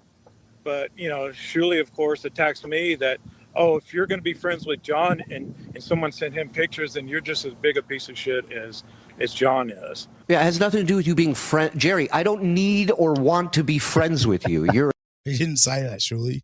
Did he say that at all? I don't think he said that. I don't think anyone wants to be friends with you, Shuli. A piece of garbage. What I'm saying is you are complicit in this. You are just as guilty of this as John is because you know who sent them. You know that John received them. Thanks for confirming. And John did bring it up on the air when he talked about my kids' physical features, when he talked about how one day they're going to turn 18. And you're okay with that, right, scumbag? Really, Shuli. Let's just fucking drink this in, folks. You are complicit in this. But, Shuli, of course, attacks me that, oh, if you're going to be friends with John and someone sent him pictures, then you're just as big a piece of shit as John is. Yeah, it has nothing to do with you being friend. Jerry, I don't need or want to be friends with you. You're a piece of garbage. What I'm saying is you are complicit in this. You are just as guilty of this as John is because you know who sent them. You know that. Just as guilty and you're complicit. Anybody ever suggests that hashtag Shuli knew, oh my God, it's the fucking end of the world. But Jerry's complicit because he's friends with John and he knows who sent the pic, so he's a piece of shit? What are we talking about, surely? You should leave this shit alone, dog. Leave this shit alone. 6,000 images, man. 6,000 images, and you covered it up. I'm going there. You covered it up. You lied and lied over and over again about your relationship with ESO. You're going to sit here and fucking point fingers at this guy? Get the fuck out of here. John received them. Thanks for confirming. And John did bring it up on the air when he talked about my kids' physical features, when he talked about how one day they're going to turn 18. And you're okay with that, right, scumbag? Shut your fucking mouth, Jerry. Puh. Puh. And how are you friends? This staunch Israel supporter sitting there with friends with Ava, for free Palestine. Israel, Have a set of Israel, fucking always. balls, Jerry. Have a fucking set of balls, you fucking pussy. I'm Israel Chai, motherfucker. Don't ever forget that shit. What about Missy B, surely? And a love of Hitler? Huh? Have a set of balls, surely. Stand up to Missy B. Oh, no, then you'd lose. Then you'd lose your little Cumia fucking link, wouldn't you? So you've got to accept the Missy B Hitler stuff because, fucking we need Cumia around, right? Right. Fuck me. I think I got one more clip. I do, yeah, and this one, I think this kind of is a little peek into, like Carl likes to say he doesn't hate Stuttering John and, even after everything with the lawsuit and all that. This to me just gave a little peek into the reality of all this. And to me, it's a bit gross. Carl and Shuley and the boys, any intel on what SJ is up to now? Well, we told you this network was coming. He was going to let these his cronies do shows. He's not working, and he will be back soon. He will be back very soon. And he took out $30,000 that he does not plan on paying back.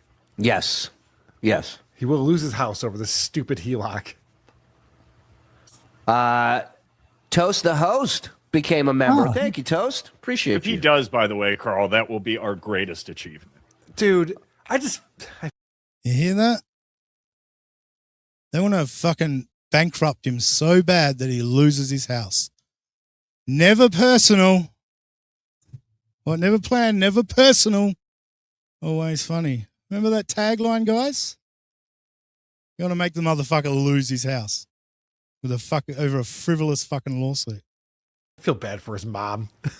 Why? Why? She's allowing this. I know, but come on.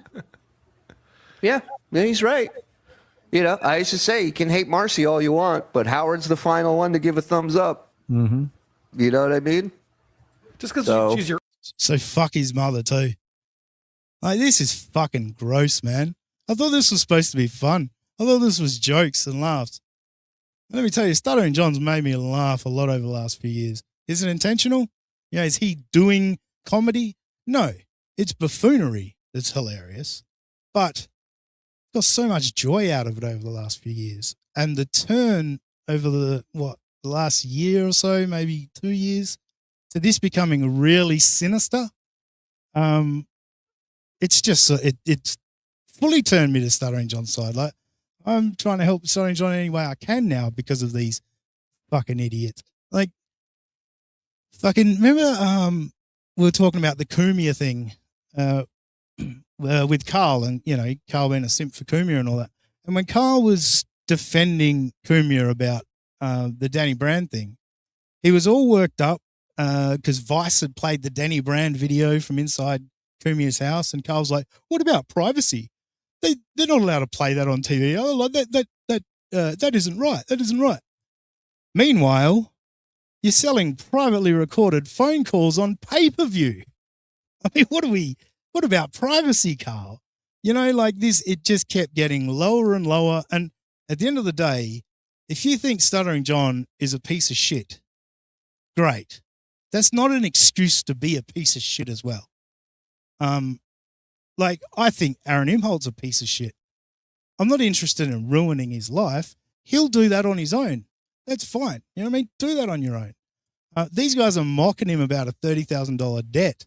Like, let's say he did take that out for his fucking legal defense, take out that loan. At least he didn't fucking get people to fund it for him. Crowdfund a fucking lawsuit. Like, it is just fucking gross. Axe, Mike, doesn't mean it to say. There is some I'm a little personal bitter. shit there. A little bitter. Yeah. Is it true SJ's mom will strip him of all money allowance if he is back on the internet? I don't think that's true. I think he is trying to keep certain family members happy by staying off, but it's inevitable. I think he doesn't like reading incels $2 at a time. Wait a minute. Let's not skip over that. Trying to keep family members, perhaps trying to reconcile with his kids. And you guys want to fucking just bury him into the ground, eh? He spent all this time making it life as bad as possible with his relationship with his kids. I'm not saying Stuttering John hasn't done shit on his own. Don't get me wrong. But you guys have been all over it. Fucking his son changed his name, chanting the fucking son's new name at fucking Rodney's. We don't even know if that's true, by the way, that his son fucking changed his surname. But let's run with it anyway, because why the fuck not? Lady KB, like how Dean says, cow. Cow. Cow. Cool. Anyway, they make fun of my accent. Can't help it. Got to him. Listen, it's He'll be fine. back. It's fine if you have a backup to make $2 at a time, but you don't. So, what do you think his agreement is with those two? You think it's a 50-50 split? You think it's they're not getting a thing. not getting a penny. Nothing. A penny. Smart. Not one. But if you're ever in Florida, right, I will buy you a beers. What I love about this is they're spinning this in like, Stuttering John's not going to give them a penny. Like, he's not going to give them anything. What about, here's a thought, fellas. Maybe Ava and Jerry are happy to do it for nothing. Ever consider that? Maybe they don't want any money from John. Maybe they're just there to help. Like I was talking to Ava this week and said, hey, if you want to simulcast, if John wants to simulcast my show on his channel, I'm more than happy to do that. John doesn't have to give me a cent if he gets super chats. It's fine. I'll be happy to do that. So I'm sure Stuttering John would love to have this fucking segment on his show, but as it turns out, didn't happen, unfortunately. But yeah, the reason I titled this Sending Out an SOS, I feel like these guys are really desperate for John to come back. I want fucking John to come back. The Dabbleverse is off balance without John. Things are getting a little bit weird. Lady KB, the real question is, why do we know about people's personal shit like debt? I don't give a fuck. Great point. Great question. Yeah, I don't either. I know way too much about like the divorce documents, all that shit. I just, yeah. I don't like it. I don't love it. Back when Rocco, El Haribo, Bedabbling Live did the wedding speeches, most of you probably don't remember or don't know. I was actually on that episode of Bedabbling Live, and Rocco had invited me on, and I didn't know what we were discussing. I had Maisha on that day as well, and I got to the stream, and they said what we were doing. We're doing the wedding speeches, the kids' wedding speeches, and I was like, ugh, I don't love that, you know. And then we got into it, and I was sort of trying to have fun with it, make jokes, but I really did feel wrong about it, and so I bailed out of it and went and did my show. Husey came with me, and Rocco gave me so much shit. He's like, you were so stupid to leave that stream. Like, you know, you probably cost yourself subs and all of that, and a bit of getting your name out there a bit more. But I just didn't feel right about it. Like, these kids don't have nothing to do with what we're doing. Why are we fucking going over their speeches and shit, you know? And yeah, it just is, as things have gone on further and further with the fucking private phone calls being fucking sold on pay-per-view and yeah, finding out that or whether it's true or not, his son changed his surname. I don't know. I just, I'm grossed out by it. Anyway, that was it for Point Dabble Point. That's what I picked up from there. Don't forget, folks, the fantastic new supershout.io/USOA still has not been fucking used. The seal's not been broken. Go on, help a brother out, eh? Help a brother out. Aaron's boring, and April adds nothing. It's gonna be great. We're scripting this morning. Come on. It's time for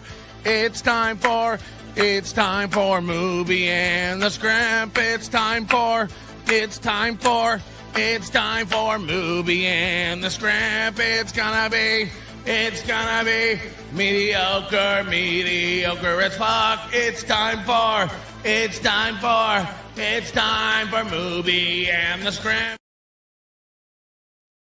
Yes, it is that time again. And we haven't done much, Aaron, recently. And I didn't do a clip package like I just did there. We've done the old classic just pull some clips from hello, there we go. Thank you very much, Anonymous.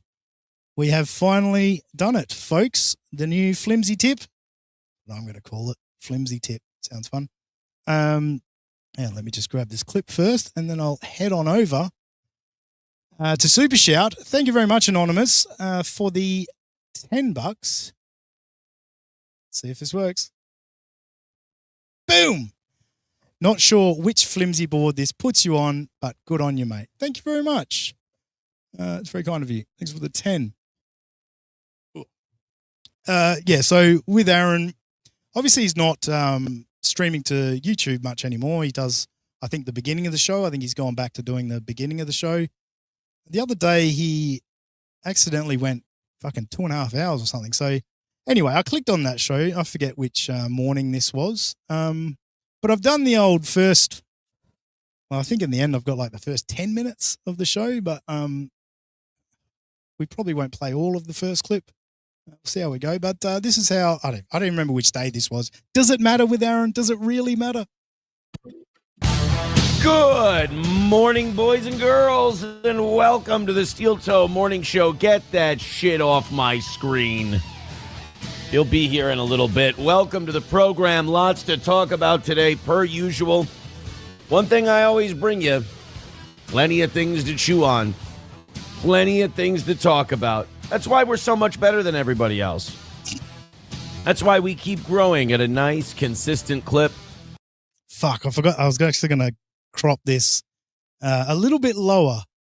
Now on YouTube, like the biggest streaming platform in the world, this episode had 399 views and like 10 likes. This is the show that's growing. I know you're kicking ass over on Rumble, Aaron, but come on, dog. Jesus, you've plummeted to even below us, Aaron. We're bigger than you on YouTube. And we're monetized. You're not even monetized on YouTube. I just boggles my mind that you would just let fucking your YouTube die. Like, how are you going to fucking build that back up again, Aaron, if you manage to get remonetized? Absolute craziness. For a person that's like so money obsessed, he fucking has thrown away so much money with dumb decisions. While everybody else sticks with their same few hundred people that they've got, we can always transition to something else, like male to female, female to male. We've got plenty going on today, and we've got, look, I've decided that when it comes to anything Anthony Fauci related, I'm just going to take what we get. He's never going to jail. He's never going to be held accountable for everything he did. So I think what we can do is any kind of ridicule he gets, any kind of mockery. Aaron Rodgers on Pat McAfee yesterday. We played that during the evening show. I'm going to take that and I'm going to enjoy it. This contempt vote that they're going to have later this week, Rand Paul's going to force a contempt vote in the Senate to hold Fauci in contempt of Congress. Do I think it's going to mean that Dr. Fauci is going to be held in contempt of Congress and go to jail? No, I don't even think he'll have to pay a fine. What's the penalty for contempt, if I could spell, of Congress? Right out the gate. 1 to 12 months in jail and a fine of up to $100,000. Doesn't this give you confidence in his coverage of this subject? If right out the gate, he has to Google the first thing he fucking thought of. Oh, but you're going to give it extensive coverage, aren't you, Aaron? $50,000 fine won't hurt him. 1 to 12 months in jail. They're never going to sentence him to that. So he'll never see the inside of a jail cell.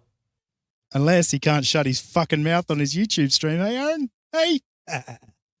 We'll never lock him up, and he'll never fully pay for what he did to this country. Because like I said last night, I don't think there is payment enough outside of death for what he did to the United States. Because if not just the United States. I'm going to rant for a minute. This whole bullshit, and fucking Australia's been one of the worst, like in terms of like being, a police state through it all. What I find truly disgusting, my daughter is currently sick, and my wife was taking her to the doctor on the weekend. We had to do a test, one of those COVID, but it's COVID, influenza, all that, a test for all these different shit. And if you test positive for any of them, you're not allowed to come into the doctor. What? What are you supposed to do when you're sick then? If you're not allowed to go to the doctor? That is fucking insanity. And it's disgusting. And fuck our government and all the fucking douchebags that support it. 9/11 ended the golden age of America, and the crash of '08 sent it into territory we hadn't seen since the Depression. COVID. GRMI 0506. My favorite thing to watch is an Australian give their take on an American giving their take on politics. I'm not going to have a take on your politics. I can certainly say that. COVID butchered the idea of America was ever going to be great again. COVID butchered the idea that we were ever going to get to where we used to be. We now serve as a client state to Israel and Jews. He brought it around to the Jews. Well done. Pull-ups is here. Thanks for the 2. First journo to now nail Fauci, Sherry Markson. Cheers. Wait. Anyway. Thanks, Pull-ups. Appreciate it. I love that he thinks that this all just happened in America. This was a fucking global thing, Aaron. You understand that? And look, if it benefits them, we can have it. If it benefits them, we can do it. If it benefits them and it also works out for us, yippee skippy. But until the people of this country change, Barack Obama said it, Donald Trump said it, every politician. Actually, chat, I want you guys to let me know. I don't know if any of these takes are, if they're decent takes or not. I wanted to get the chat's opinion on this. He's used this phrase, take our country back. But with Barack Obama, it was taken back from these crazy white Christians. From Donald Trump, it was take it back from these brown Muslims and Mexicans. Nobody really ever pointed out, take it back from the people controlling you. Take it back from the people who have been murdering you in the streets of Manhattan. Take it back from the people who have been sending your children to war. It's never been take it back from the war profiteers or the bankers or anything like that. It's always been like every time Congress passes a bill where somebody's getting billions and trillions of dollars, it ain't the white Christians. It ain't the brown Muslims and Mexicans. It's the banking class and the weapons class. They're the ones who get all the money. It's Elon Musk. All these people are the ones on the biggest amount of welfare. It's Peter Thiel, who gets handed these contracts for these cameras and data centers. It all sounds like pretty basic takes to me, but I don't know, guys. You let me know. So none of it is, they pit us against each other and say this group is to blame. Let's take our country back for it. We never had our country. Not since, in my opinion, everyone's got their date. November of 1963 is when the the Kennedy murder. because the CIA killed him, and that was the end of that. Global intelligence apparatus and the military-industrial complex launched a successful coup and overthrew the revolution of 1776 by murdering the United States president. It's wild, right? Turning the president into a figurehead for the elite. Because you can tell this guy smoked weed once. Remember when he had the gummy, he had the edible, and he was like fucked up for 2 days or some shit? We're going to get into his drug takes in a minute. 1913 Federal Reserve. Are you saying that's when you lost the country? Lyndon Baines Johnson did absolutely everything they asked him to do. Create a welfare program that would cause the United States to borrow trillions and trillions of dollars, go to war in Vietnam, disunite the country. All right, I'm bored with this. What I will say, for me, in my opinion, the biggest fucking stain across all of society that's caused the biggest problems is the war on drugs. It has cost trillions of dollars. It's made no difference to the drug trade. It just makes the drug traffickers richer and richer. And meanwhile, the pharmaceutical industry out there over fucking prescribing, getting people hooked, and creating a bigger drug problem. That, the war on drugs, is the fucking worst thing to happen to planet Earth, in my opinion. But, let me know in the comments what you think. Next one. Let's talk about drugs, shall we? Gas station drugs. Now, we all know Aaron had that 3 months, 2 months? What was it? 2 or 3 months where he was, partying with drug addicts. He's had all this experience with drugs. Granny, I want to go to Annoyed Wawa Supervisor to bring the mood down a little bit here. Annoyed Wawa Supervisor says, who could have possibly called Mersh getting addicted to gas station heroin 2 months ago? This fucking guy. I saw. So before we move on, pull-ups dropping knowledge. LBJ refused to get involved in the 1967 Arab-Israel War. His theory fell apart there. Thank you, pull-ups. Didn't know that. I'm subscribed to Stalin. I like Stalin. He clips our show every once in a while. I want to show him support. And this Stalin guy clipped Mersh, and I got a notification. And I thought I was reading it wrong. I thought maybe I thought maybe Mersh was talking about Trump banning, the feds banning gas station heroin. What is it called? Like Pacific 7? I don't fucking know. Drugs are gay. Drugs in your 30s and 40s. Drugs is something you're supposed to get out of your system in your 20s. If you're in your 30s and 40s and you're doing drugs, it's either A, a coping mechanism for a shitty life, or B, you're a dork who's trying to be cool. Or C, just enjoy doing drugs, right? Maximilian Spurg, 5767, the US helped Israel big time in 67. Well, now I don't know who to believe. I got my buddy pull-ups, and he's now asking, all right, you two fight it out in the chat. I'll decide who makes the best argument. Don't do drugs, kids. But then you get to gas station drug. I don't even know what the situation needs to be for you to buy gas station drugs. You're hooked and you can't afford anything else, possibly?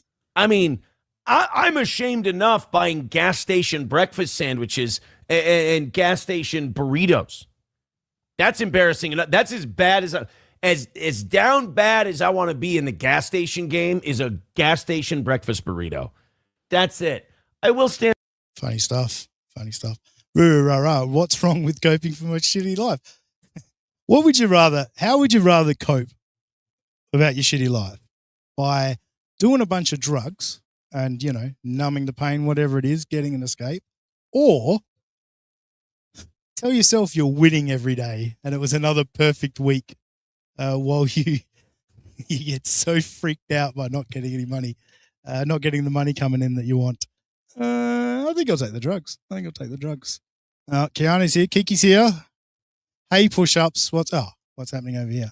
I thought you were going to get annoyed at him for giving me money or something. Damn it, Kiki. What are you doing to me? Stand up for Love's Travel Plaza. Solid breakfast burritos. That's not the point of what I'm trying to say. So I clicked on it. I listened to it, and I had to shut it off. I had to shut it off out of pity. Because I'm not going to sit there and listen to a guy talk about quitting cold turkey on gas station drugs because the government made it illegal. Which, by the way, weird endorsement of the government making drugs illegal. It does work. Mersh was like, I knew the government was going to... I knew when I went to the gas station, the drugs weren't going to be there.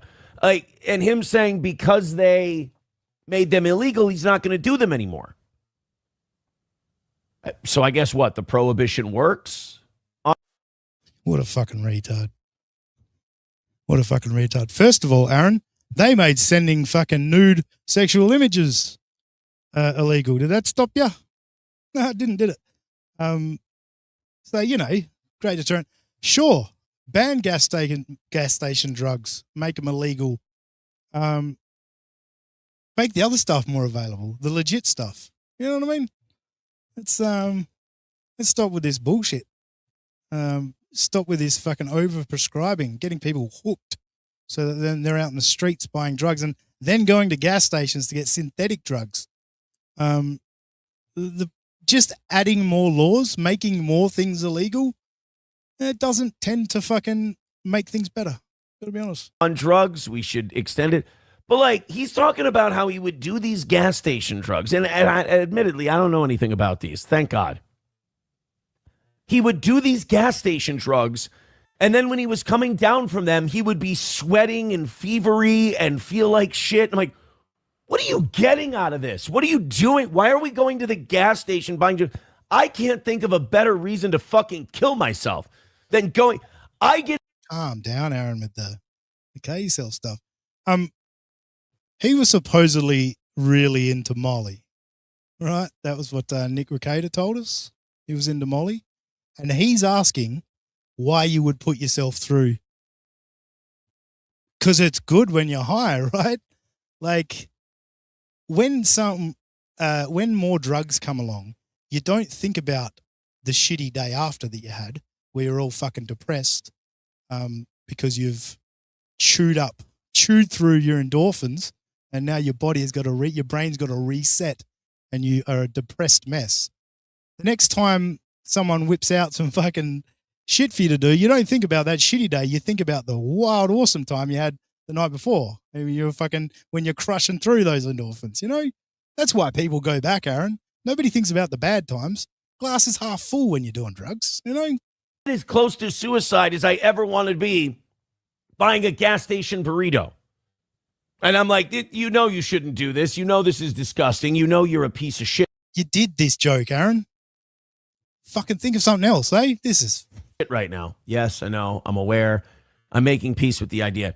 But going to a gas station, buying drugs that are going to make you feel like shit, and then going home and opening the shitty Chinese paper packaging and the little blister pack and taking out your gas station heroin and taking it, there's no high in the world, no feeling that can defeat the shame of what that is. Think about that. The high that Aaron gets from hitting his goal, for him, is worth the shame and humiliation of begging every single day. Beg. Supertip.gg/USOA. Supershout.io/USOA. Can I have some money, please? So I had to turn it off. I felt bad for him. I was like, I'm not going to sit here and enjoy this. There's no way you're going to get me to sit here and enjoy someone talking about their withdrawal from gas station heroin. No, thank you. It's been a hard enough 2026 for the guy. I ain't going to pile on. Feldron at 1178 has donated $1 and says only gas station heroin uses the Volatio for Fix program as an alternative to money. I didn't know people. I didn't know what that shit did. I didn't know what that shit, that people got hooked on that shit. Well, by all means, keep talking about it then. If you don't know fuck all about it. I didn't until that video. I didn't. I thought that was just there, like it was some cheap shit that like junkies who were as down bad as humanly possible would buy. I had no idea that people just grabbed them and took them. Some people don't have access to dealers, Aaron. Sometimes that's hard. You know, when you get older, you've lost all your contacts. Trying to find new people to get drugs. Huh. You see some on the shelf in the gas station, let's give it a go. Bowles Diop has donated $2 and says gas station food is liquid plumber for your guts. This fucking text to speech is fucking awesome, Aaron. Good call not going with flimsy. Smart move. This rocks. This is great. You know, a lot of it sticks in there. You'd be surprised. You know, yeah, you would think it would just clean you out. But the technology of gas station food now, they've really figured out how to get it to stick in the immune system. Jesus. Fucking, the horse is dead, Aaron. It's dead. Let it be. Let it lie. And make you go and just blow up. So, yeah, I don't. Sticks Mattis says, bring back gas station spice. I think they're trying to go the other way with the gas station drugs. I think they're trying to ban as much of it as possible. You don't want any competition for your good old-fashioned opioids. You want people abusing those. Right? Exactly, Aaron. Isn't that the point, right? When dangerous synthetic drugs come along. So I was doing that, it's a while ago now, 10 years ago, probably more. Yeah, that's fucking over 15 years ago. The shit was called Chronic. It was the synthetic cannabis. It's obviously cannabis is still illegal in Australia. You can get medicinal. You can get prescribed it. We finally gone there. But yeah, weed's still illegal over here. And this fucking Chronic shit came out. And I started smoking it because you could buy it legally. That shit was fucked up. That shit was really fucked up. I remember basically I ripped down as many bongs as I always have from normal weed. And then it all fucking hit me like a ton of bricks. And it was the fucking scariest night of my life. I was freaking out. And I was like, all right, I'm done with this shit. Let's go back to the real stuff. So they banned that. They banned the Chronic stuff, the synthetic shit. Sure, that's great. But nobody thought, hey, if people like weed so much that they'd smoke this fucking dangerous synthetic stuff, maybe the shit that you can grow in the fucking ground, maybe that could be legal, you know? As the great Ben Harper once said, it's the gift from the earth, and from what's from the earth is of the greatest worth. Am I right? Yeah, I'm right. Right. Sydney Johnston says that K2 is some wicked shit, man. I saw guys seize out on that shit, bust their head open on the concrete, and smoke it again. Retards, man. What's the? Yeah, to be fair, I did never smoke it again because that was some fucked up shit. But yeah, that's the end of that. Aaron clearly, even after his wild couple of months with Ricada and that, is got no idea about drugs at all. It's very, very lame. I got one more little segment. Since she's here and all. Wait. We represent the Dopey People Clan, the Dopey People Clan, the Dopey People Clan. We represent the dopes around the world that are rude and terrible. It's gross. Either way, we represent she represents these sloppy bad bitches. Active of anyone else. Fuck those clowns. Yeah, fuck those clowns. Fuck those clowns indeed. Speaking of clowns, Clown Town. Big W, Povo's Clown Town with Big W, Mr. Blue Sky. Today there was Lady KB, which is always good to look at. I popped on for a little while. But the big guests for today were Kiki and Michaeline. And I was excited. I thought, oh, W is going to get me some fucking good content for my show. Well, kinda. He got me some content. Sure. Let's go to Kiki and Michaeline joining Clowntown earlier today, my time. I guess last night for you guys. But Hi, like, friends. if I'm like Speaking the of- normal in the Dabbleverse, there's a problem here. You know what I mean? Speaking of mentally unseen. I'm getting an echo. Oh, Michaeline, do you still have it on? Yeah. Or maybe I do. All right. So for everyone out there, if you ever run into this issue again, the person that speaks and it doesn't echo, they're your problem. That's your problem.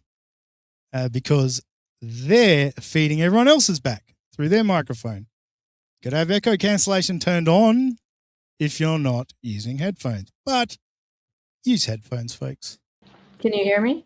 Yeah, I can hear you, Mhm. but we're getting an echo. But do you still have the show on? What do you mean? Turn off your radio. How about now?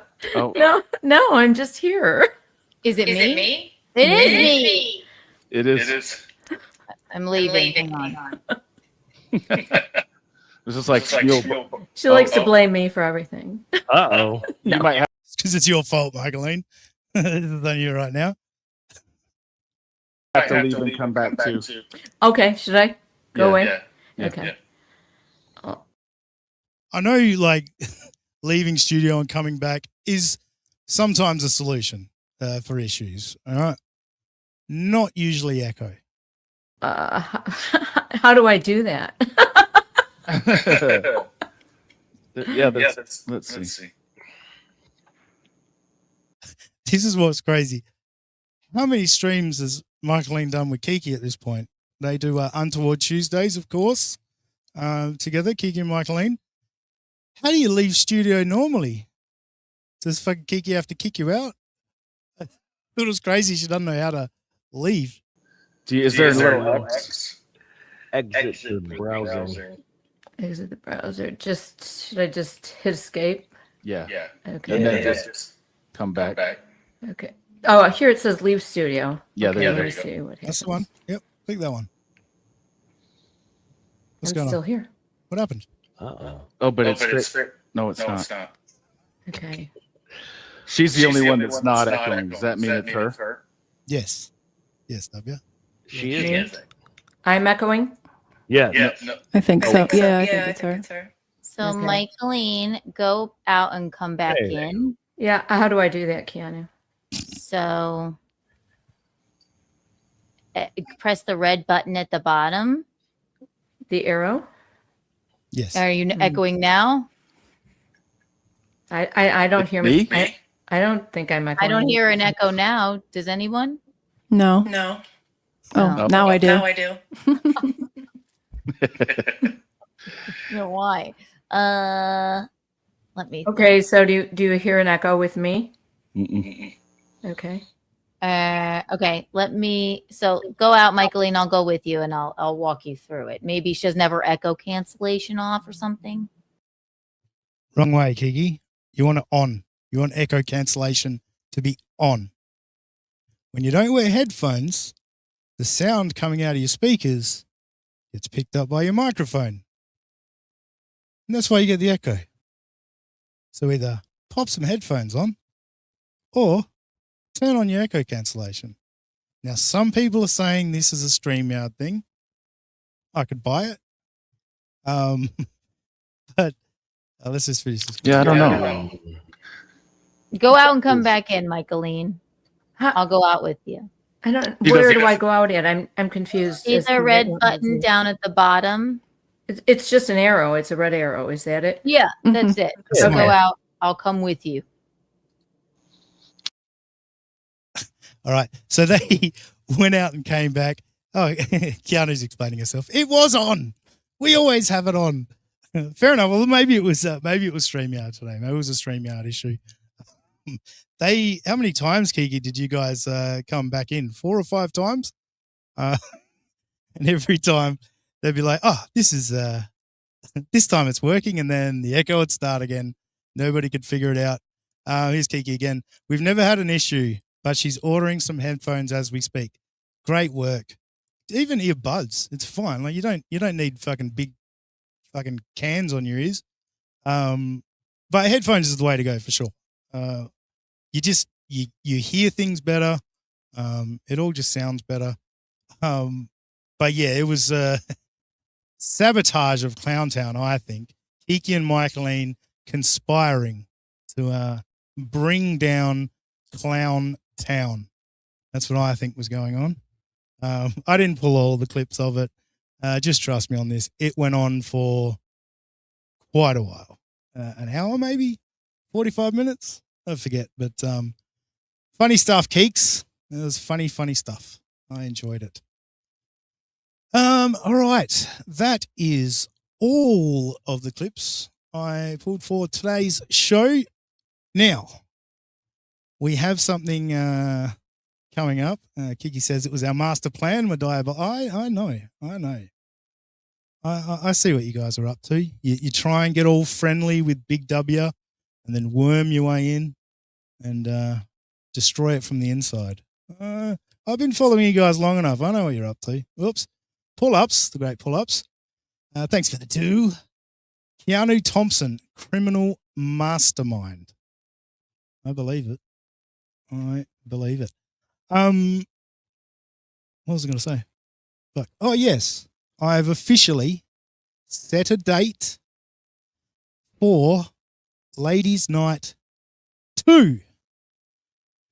We're going around again, folks, for another Ladies' Night. August 23rd, we have locked in. Sunday night, August 23rd, 9 p.m. We're doing a Ladies' Night, and I have officially invited this young lady, Kiki, and her mother to join us for Ladies' Night 2. Will there be fireworks? Will we all become friends? Or will it just be a fucking boring piece of shit? Who knows? You can only find out one way. 23rd of August. Fuck, I hope that date's right. Yeah, today's the 9th, right? Yeah. 23rd of August. We're doing it. We've got a couple locked in. Look, I'm jumping the gun here because Kiki and Michaeline aren't official, but I'm just saying it now to put pressure on them so that they have to do it. You know what I mean? That's what I'm doing. That's my game. So yeah, look forward to that in a couple of weeks, 2 weeks' time. Demonic Pubes. Will there be trans or legit Ladies' Night? I think it's going to be legit Ladies' Night this time. But I don't know. We'll see. We'll see how all the invites go. See how many people accept the invite and come and enjoy it with us. I think it'll be a fun time. We had a good time last year. Panhandler raves about Ladies' Night last year, so we've got to bring it back. We've got to go around one more time. Now, what else can I feel? Oh, you know what? Actually, I had something else. This was fucking kind of funny. Bit of Australiana for you. Let me just scroll now. I got to go through the old Twitter bookmarks. Fuck, I've been bookmarking a lot of fucking shit. Where did it go? Oh, actually, this was pretty good. Where are we? Let's go to this one. Wait a sec. It's a bit impromptu. Fuck. What was that? All right. Let me just present on my Twitter. Yeah. Oh, and add stage. All right. Let's scroll on down here. Where'd it go? Oh, there it is. All right, so this is a clip. This is a cricket commentator, game of cricket. Don't worry, I know you're not interested in cricket. Let's check out what happens here. Oh, that's out of the ground. That's gone. It's downtown. It's on my car. It is. Oh my God, it hit my car. Don't believe it. The downside of getting a park so close. Oh, no. Did you pay insurance? No, it's a rental. Oh, I don't believe it. What are the chances? You go to the cricket to fucking call the game. The dude fucking punishes the ball out of the park and hits your fucking car. Tremendous stuff. Tremendous stuff. So I thought that was a laugh. I did it, folks. I did it. I killed enough time for the great man, the great Rover, to come fucking rolling in on Flimsy Tip with bang. Wait. Bang. Let's try again. Bang. There we go. Let's Rover do with, some money. Oh, I didn't know that was a fucking voice tip. Fuck, sorry. God, now I got to go. Oh, where's the... Sorry, Rover. How do I go to played ones? Oh, history. There we go. Let's try that again. Let's do some money. Let's do some money. Fuck yeah, Rover. Thank you so much. Jumping over there on the new Super Shout. It's the new name for Dabble. What was Dabble Tip? I like to call Flimsy Tip. Now let's stop that. Now I do want to though. I'll show you one more video because I got a fucking good laugh out of it. Yeah, well, here it is. It's the one right below it. Perfect. All right, let's go back. Now, thank you again, Rover. You're such a fucking good egg. You're so good to us. I cannot thank you enough. All right, so here we have a story from a classic Australian wog selling his house, puts a ad in the newspaper. This goes back quite a ways. This is not a recent thing, but it made me giggle. So let's You don't want them in your place. They're just a mob of crooks, that's all. All right, let's fucking go back to start. Sorry, that's my bad. Let's go. All right, so here's the ad. At the bottom here, no Asians, thank you, which is pretty wild. All right. This Highgate isn't the one in London, it's a suburb of Adelaide. But it's the advert's last sentence that brought out a local TV reporter's crusading instincts. I'd just like to ask you a few questions about the house you've got for sale. Well, I'd rather not answer it. Why not? Because I don't want to. I'm not going to spell my business to anybody over there. Yeah, no. Well, I'm not interested in how much you want for the house. I'm just interested in why you don't want any Asians to buy it and move in. Well, because the simple reason they're total Asian. Why don't you want Asians moving into your house? Because I don't like the Asians, that's all right. So he's fucking doubled down on this shit. They're lazy, and I just don't like the Asians, right? Yeah, why not? You don't want them in your place. They're just a mob of crooks, that's all they are. And that there's a law against what you're doing? Well, no one has told me that, and I mean to say even the Asians... You think it's wrong? Even the Asian himself, he said, I can have my sign up. If I get a buyer, I can sell it. But you won't sell it to an Asian person? If they come up with a buyer, yes. All they're interested about is just to put the sign up. That's all. I've had Asians, I haven't knocked them back. All right, so this is now getting a little confusing. A little confused. What would... Oh, no, agents. did you know what your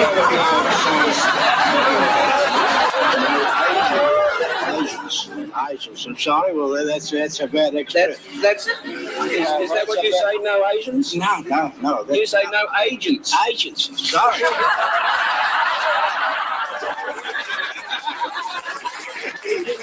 No agents. Classic Australian wog. No Asians. No Asians. Good stuff. Good stuff. Anyway, thought that was a giggle. Don't know if any of you got any joy or mirth out of that, but I did. So that's that one. And we got one more coming in here over on Super Tip. This is from Anonymous. Thanks for the 5. Great show today, man. I think Super Tip and Super Shout should become one service because God knows these things need developers and legal resources. Yeah, interesting point. Look, Flimsy's done quite an incredible job in a very short space of time. So shout out Flimsy, and thank you for all your help with getting me set up. But obviously, thank you to Supertip and Moody and that have been there for us for quite a while. So we appreciate all of you that actually use those services and support the show. Obviously, Rover is the man around here, keeps the lights on this stream. But a few anonymous donations today as well, and everyone on the super chats. I reckon it's not a. We might not. It might have a decent spot on the leaderboard for a change. Thanks to all of the super chats today, so I appreciate that. Yeah, it's all good stuff. Thank you all. I hope you enjoyed the show today. Sorry, no Robbie. That was disappointing, but we'll get Robbie back as soon as we can. I know you all love Robbie. Get him on X at Mariner Robbie. Give him some love. Say we missed you, Robbie. Get well. We want to see you back.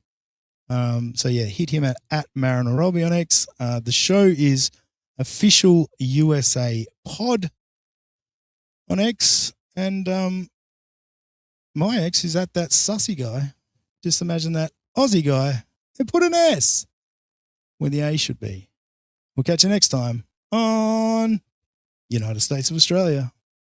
Have no loyalty to those two pieces of shit. Like, there's no loyalty among all the fake people, everyone in the chat. They're all fucking losers that fucking live vicariously through this shit. They have no fucking lives. Shut the fuck up with your opinion. It's a friend of telling you, shut the fuck up and talk about things you know about, but don't lower yourself to the level of this bunch of fair? No, you're not allowed to say to me, let's say you were stolen materialistic love for shit.